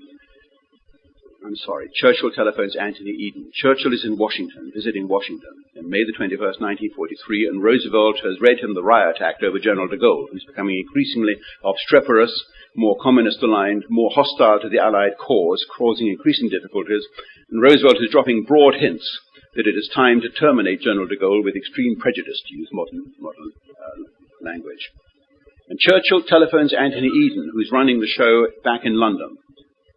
Churchill telephones Anthony Eden, and the two of them use code names for each other, and they use code names for everybody else. And Churchill tells Anthony Eden that the president here has caused him immense problems over Joan of Arc. Everybody understood who Joan of Arc was. That was Charles de Gaulle. And the president has insisted that immediate steps should be taken to get rid of him. And the conversation goes on like this, and we know that this conversation took place because it was intercepted by the American Navy and transcribed. You wonder why the American Navy had anything to do with this. Well, the answer is that the American Censorship Bureau that was set up at the time of Pearl Harbor divided these censorship jobs into various fields. And this interception of telegraphic and telephone communications abroad and overseas was the job of the U.S. Navy. They had the best capability, and under a man called Captain Fenn, F-E-N-N, the Censorship Bureau was set up, and Captain Fenn sent a telegram to the State Department that night with the transcript of the conversation between these two Englishmen, which has been intercepted. And halfway down the transcript it says, at this point the conversation was interrupted, and we are able to identify who the speakers were, because when traffic was resumed, the London end came on and said, hello, is that you, Winston? So forget about the need for secrecy. Churchill on one occasion telephoned the White House when he was in Florida and said, I'm going to be coming back from Florida to Washington on Tuesday. I can't tell you the means I'll be using for security reasons, but it'll be a choo-choo. So he wasn't all that security conscious. And this is an important thing to remember, because in October 1943, the Americans were fully aware from code breaking that the Germans were listening into the radio telephone line across the Atlantic. And of course this gets very difficult, because you can't reveal how you know these things. So George Marshall sends an angry message to Harry Hopkins in the White House, saying somebody's got to have a word with both the President and Churchill about their loose talk on the transatlantic radio telephone. In his conversation this morning, of which we've seen a transcript, Churchill has been extremely frank about the coming strategic planning and operations, and it's going to endanger lives. That's what it's all about. There's quite a file of correspondence between Roosevelt and Marshall and the White House on this issue of Churchill's loose talk on the transatlantic telephone. And the infuriating thing is, we know from the British end and from the American end that transcripts were made of these conversations. At the American end, as I say, the US Navy Department made the transcripts on behalf of the Office of Censorship, the Bureau of Censorship. You ask where the records of the Office of Censorship are, and the answer is in the National Archives under seal in perpetuity. President Truman, at the end of World War II, issued an executive order that the records of the Bureau of Censorship were to be kept sealed in perpetuity. No one was to be allowed to see the actual transcripts or the letters that were intercepted. There was a corresponding office at the English end, the Department of Postal and Telegraphic Censorship, under Sir Edwin Herbert, who actually advised the Americans on how to run such an operation. At that time, the Americans took advice from us. We effectively set up the CIA for Europe.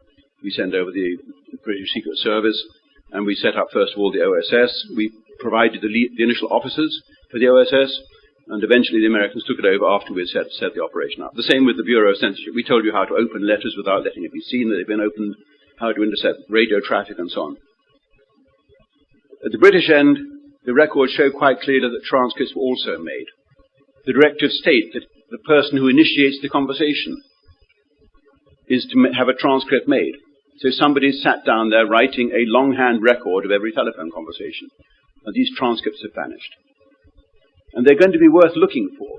I have had a 35-year search for them, both at the American end and at the English end, looking for the transcripts of the telephone conversations between Roosevelt and the Prime Minister in England, because that is where we're going to find out the real hidden history of World War II, how these two men steered things and guided public opinion and took the decisions while still leaving their general staffs in the blithe belief that they were the ones who called the shots.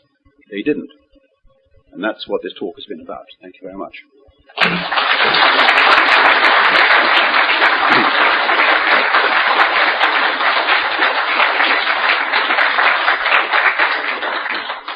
Now, we can have a discussion about that, and you can ask questions, and I'm sure some of you have questions to ask. You will find I've dealt very extensively with both topics in the two appendices at the back of this volume. One appendix on the subject of the radio-telephone link across the Atlantic with all the records, and another appendix on the subject of this secret channel between Roosevelt and Churchill using the Secret Service link, but through which they exchange code messages. Yes? I've heard of Venona. The Venona secret messages, yes. You didn't mention anything about the Soviet Union archives. Yes. That because they had supposedly... Well, we had a very extensive discussion about Venona. I'll give a brief overview of what Venona was. Early on in the war and throughout the war, the British and American codebreakers and radio intercept services built up a very large file of intercepted messages that were passing between the capitals, London and Washington and Moscow, going to the KGB. Very evidently radio traffic concerning espionage activities. And I'm not sure where the word Venona comes from. I think this was one of the code words that was assigned by the NSA, or the wartime equivalent of the NSA, to this traffic. It was very, very difficult to decode, for the reason that it was encoded using what were called one-time pads. A one-time pad was a sheet of paper with random letters and numbers on it, which was used to pick out the equivalent when you're writing a code message. And as long as each sheet of paper you used was absolutely different from any other sheet of paper in the universe, then that was totally undecipherable. But of course, there's no such thing as a sheet of paper with random numbers across it that is totally different from any other sheet of paper with random numbers in the universe. Eventually, there will become evident systematic similarities in the pages, particularly if they're all printed by one printer or something like that. And if you're lazy, and if you're running short of one-time pads, as eventually you will, otherwise you're going to need stacks and stacks of 30,000 sheets just to write one brief message to someone, something like that. So lazy cryptographers would go back to a used one-time pad and reuse it, indicating to the Moscow end, I'm reusing pad number so-and-so, so-and-so. I'm putting it in simple terms as I understand it. And as soon as they do that, a little chink of light comes through for the code breakers. And they can begin looking at the similarities between the patterns to decode the message in front of them. They don't get all of it. They may only get 3 letters in a whole message. They may get 2 words. But eventually, the more times that particular error is repeated, if they have enough men working on it, and you can begin to understand the mind-breaking task this was for the code breakers, sitting there month after month, getting absolutely nowhere at all, looking at meaningless jumbles of letters. But then gradually little chinks of light began to come through, and they would illuminate one message after another. And they built up a huge file of all the intercepted messages, the Venona messages, and they would crawl backwards and forwards through this file of messages, playing them off against each new page of the one-time pad that had been accidentally reused by the cipher officer, until they built up more and more of the contents of each message. And the whole Venona file has now been released by the NSA in this country, and you can see there, I think it's something like 100 messages altogether that they've managed to make sense of. Some of them they made sense of all of them, some of them made sense of none of them, some of them they've only got the sender and the recipient. Most of them use code names for the people they're talking about, but you can work out who it is because the code names are sometimes very transparent. I'm repeating to you what I've learned at this PRO, Public Record Office session in England about 6 weeks ago on the Venona case. It doesn't really concern what I've been talking about here, though. That is the end of that particular story. It's a fascinating subject. The code-breaking messages are the ones that are the most important, in my view. I tried to explain this to the High Court in London, that when you're looking at a message, I asked one witness or another, Donald Watt, Professor Watt, I said, when you're looking at the quality of documents in front of you, how would you rank them for reliability as a historical source? Would I be right in saying that right at the bottom of that table you would put eyewitness evidence, and right at the top of that table you would put code-breaking intercepts? Because code-breaking intercepts, they have no reason to be spurious or euphemistic, because the man who's writing it believes it's written in a secure code that nobody can read except the authorized recipient. And somewhere between you've got prisoner of war reports and captured documents and things like that. Captured document, of course, may always be deliberately planted on you. But a code-breaking message isn't necessarily, is less likely to be a plant. I said is less likely to be a plant because there are suspicions that the Japanese knew that we were reading their so-called purple code. We knew that they knew we knew it, if I put it like that, because we intercepted German messages in which the Germans told the Japanese that they had understood in Washington that the Americans were reading the purple code. So there, after that point, which is May 1941, you've got to look at every purple message with a little bit of a suspicion, saying, well, although we appear to have cracked this message about Honolulu, and the man in Honolulu being given orders to provide an exact grid chart of the layout of the battleships in Battleship Row and Pearl Harbor, is this something the Japanese want us to know that they've ordered? It becomes quite complicated once you know the enemy knows that you know, so to speak. But I think that the Japanese forgot that we knew about Pearl Harbor. It's as simple as that. So that's, we're off your Venona track. But as I say, Venona has nothing to do with Churchill or Roosevelt. Yes. Would it be correct to presume that the Germans knew of Japanese plans to bomb Pearl Harbor? And if they did, once the Japanese attacked Pearl Harbor, it's my understanding that Germany was under no treaty obligation to declare war, but rather exercised their discretion. I could be wrong on that, but the final part of my question is, why then did Hitler exercise his discretion to declare war on the United States? 3 totally separate questions, right? Yes. Starting with the last one, Hitler decided to attack the to attack the United States quite simply because the United States was already at war with Germany. Admiral Raeder, the commander-in-chief of the German Navy, repeatedly came to Hitler and said that the U.S. Navy has been given orders to shoot on sight. Our submarines are operating at extreme disadvantage in the North Atlantic. Repeatedly, we're getting U.S. warships under the sights, under our periscope sights, so we could torpedo them. We're hamstrung by the orders you've issued, which prevent us from doing that, even though these are obviously warships engaged in offensive actions against us. Please make a formal declaration of war which enables us to do what we're there for. Because otherwise we're losing the war in the Atlantic without even being able to fight it. So Hitler was just regularizing a status quo, that the war in the Atlantic already existed. What Hitler didn't anticipate when he declared war on the United States, he thought it was a cheap declaration to make because the United States was going to have its hands tied fighting Japan. He didn't expect the United States to take the unexpected step of declaring Germany first, that we will deal with Germany first and then turn around and settle the Japanese problem, which was, in fact, a strategic miscalculation of war-losing proportions, because if you think about it, Japan couldn't have won the war without Germany being still in the war. And the moment Germany was out of the war, Japan's fate was sealed.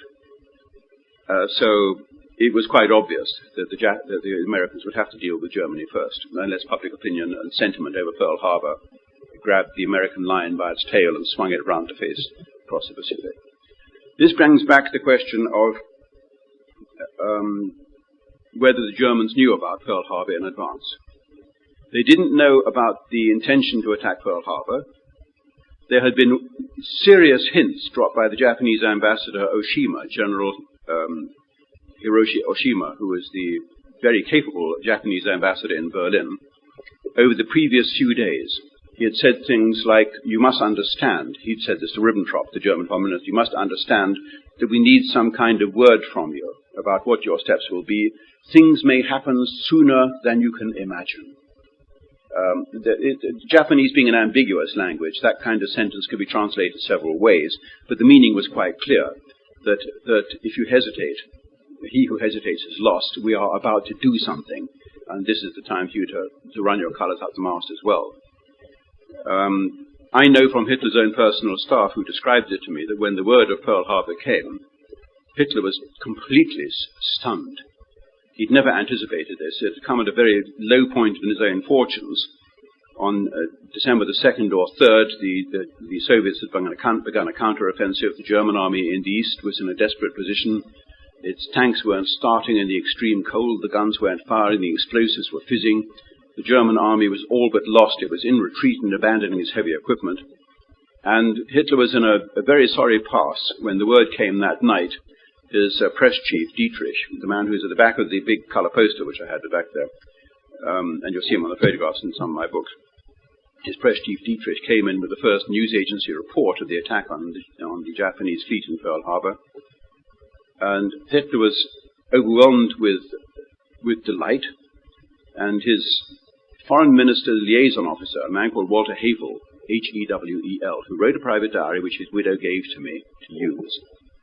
Typically, I said to the widow, why is it you've not given this to Hilgruber or any of the other established historians? She said, Mr. Irving, they never asked me for it.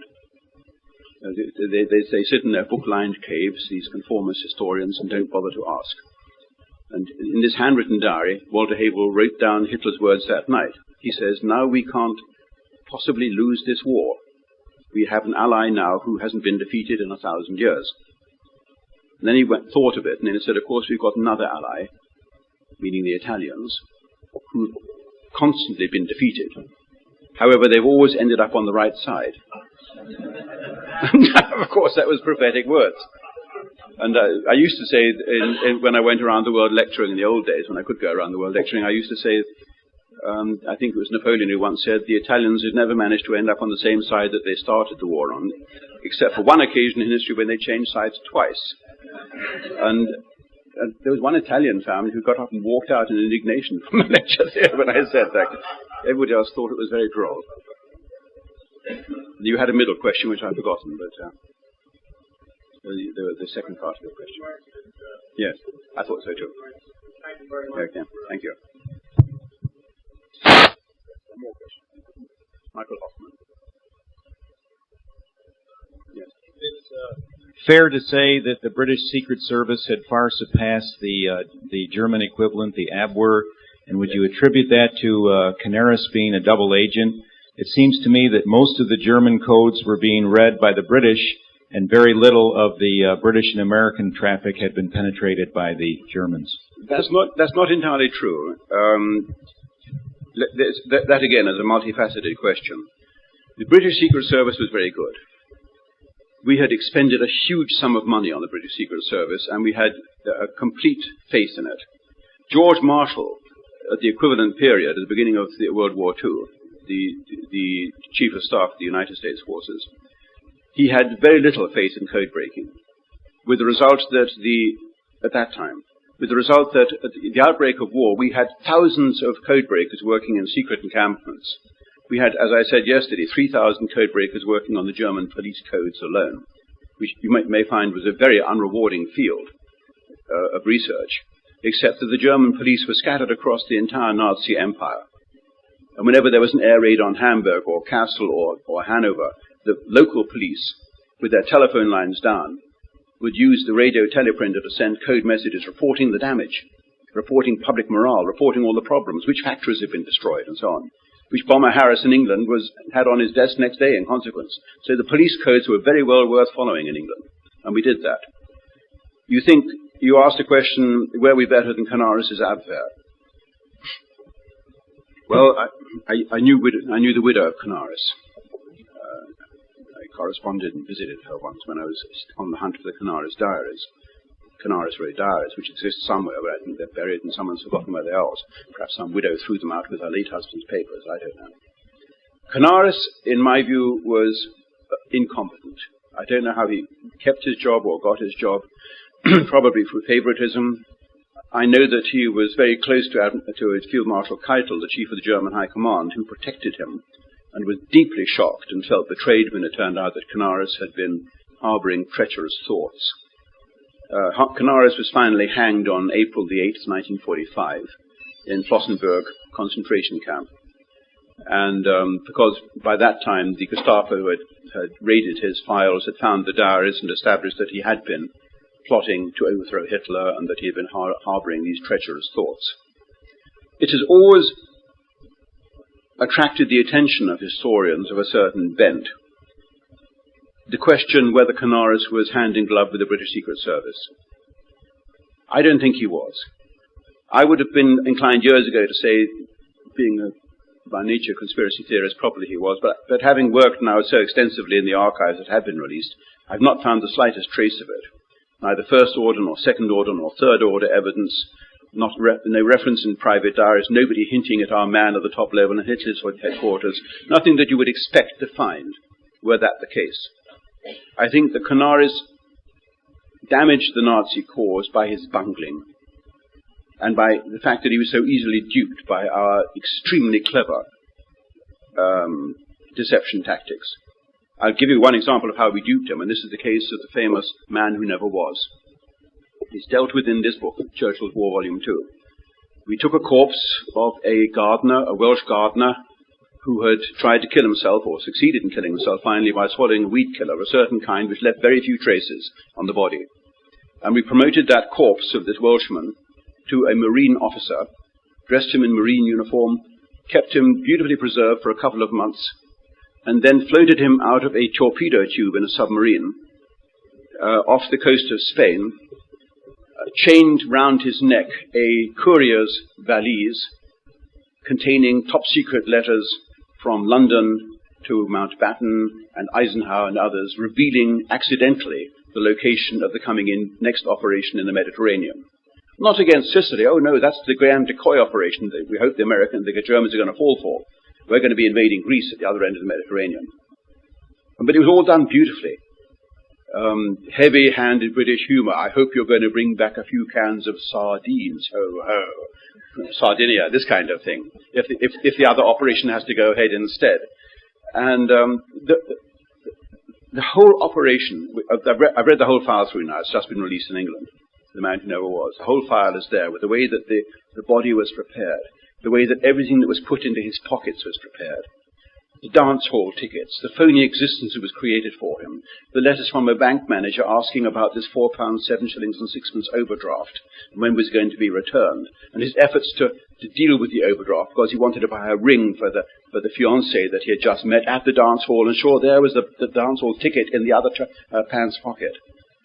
Beautifully prepared, the way that this man's phony identity was created, because they knew that the Gestapo would check up in England through its agents to find out if there was such a dance hall, and was there a dance that night, because the evidence contained in these letters was of such strategic importance that the Gestapo would undoubtedly go to enormous lengths to check it up.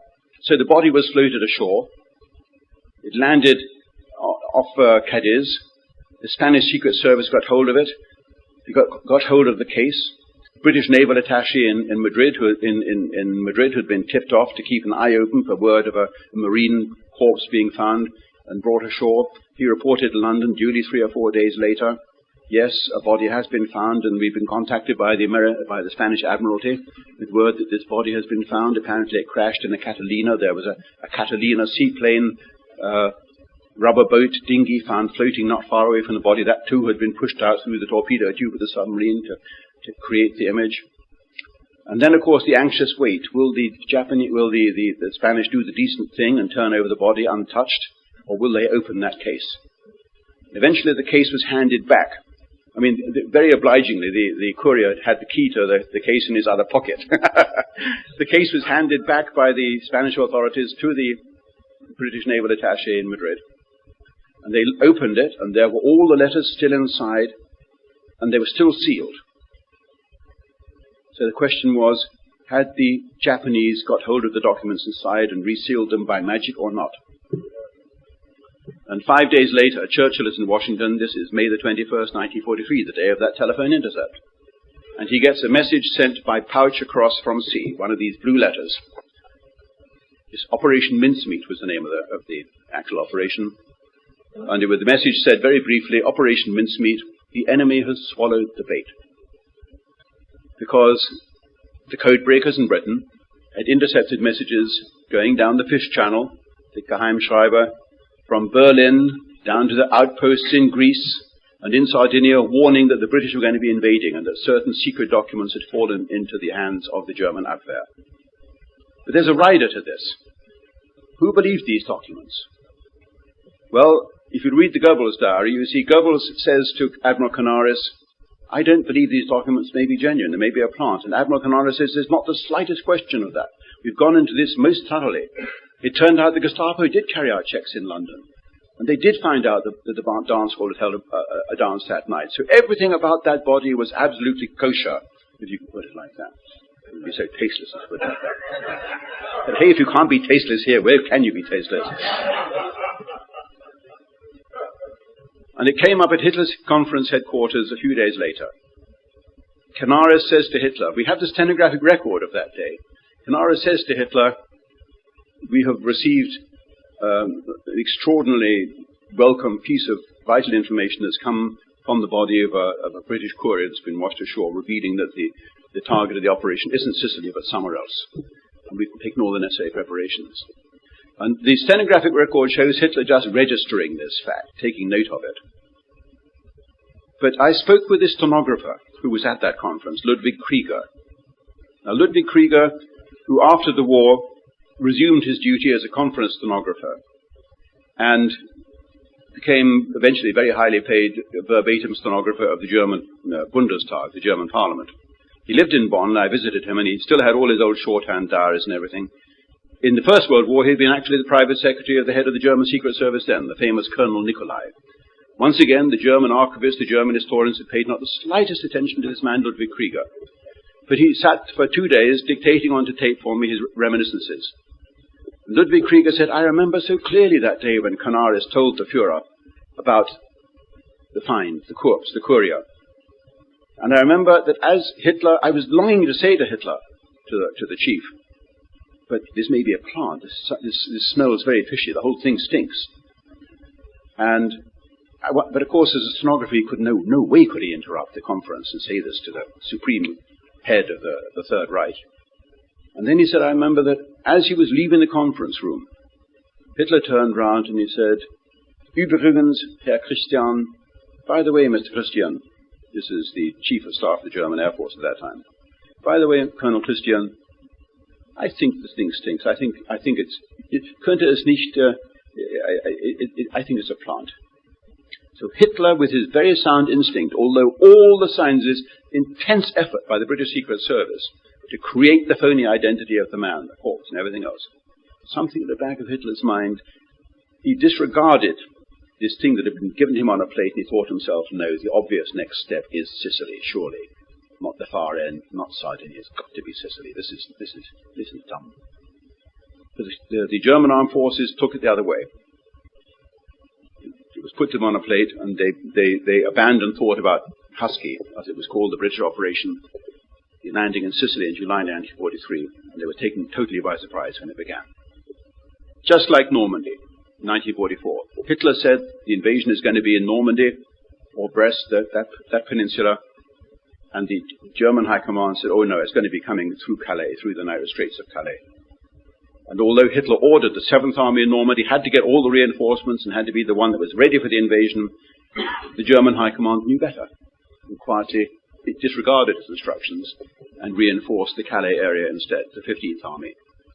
Very interesting when you look at Hitler's own personal involvement, which I know about because I spoke to all his staff and I've read all the telegrams at that level. I think that's all we have time for on this particular subject, ladies and gentlemen. Have a break now. Professor Martin is here to talk to us after the break on this highly interesting subject of the slave trade and its origins. 10-15 minute break. Thank you very much indeed.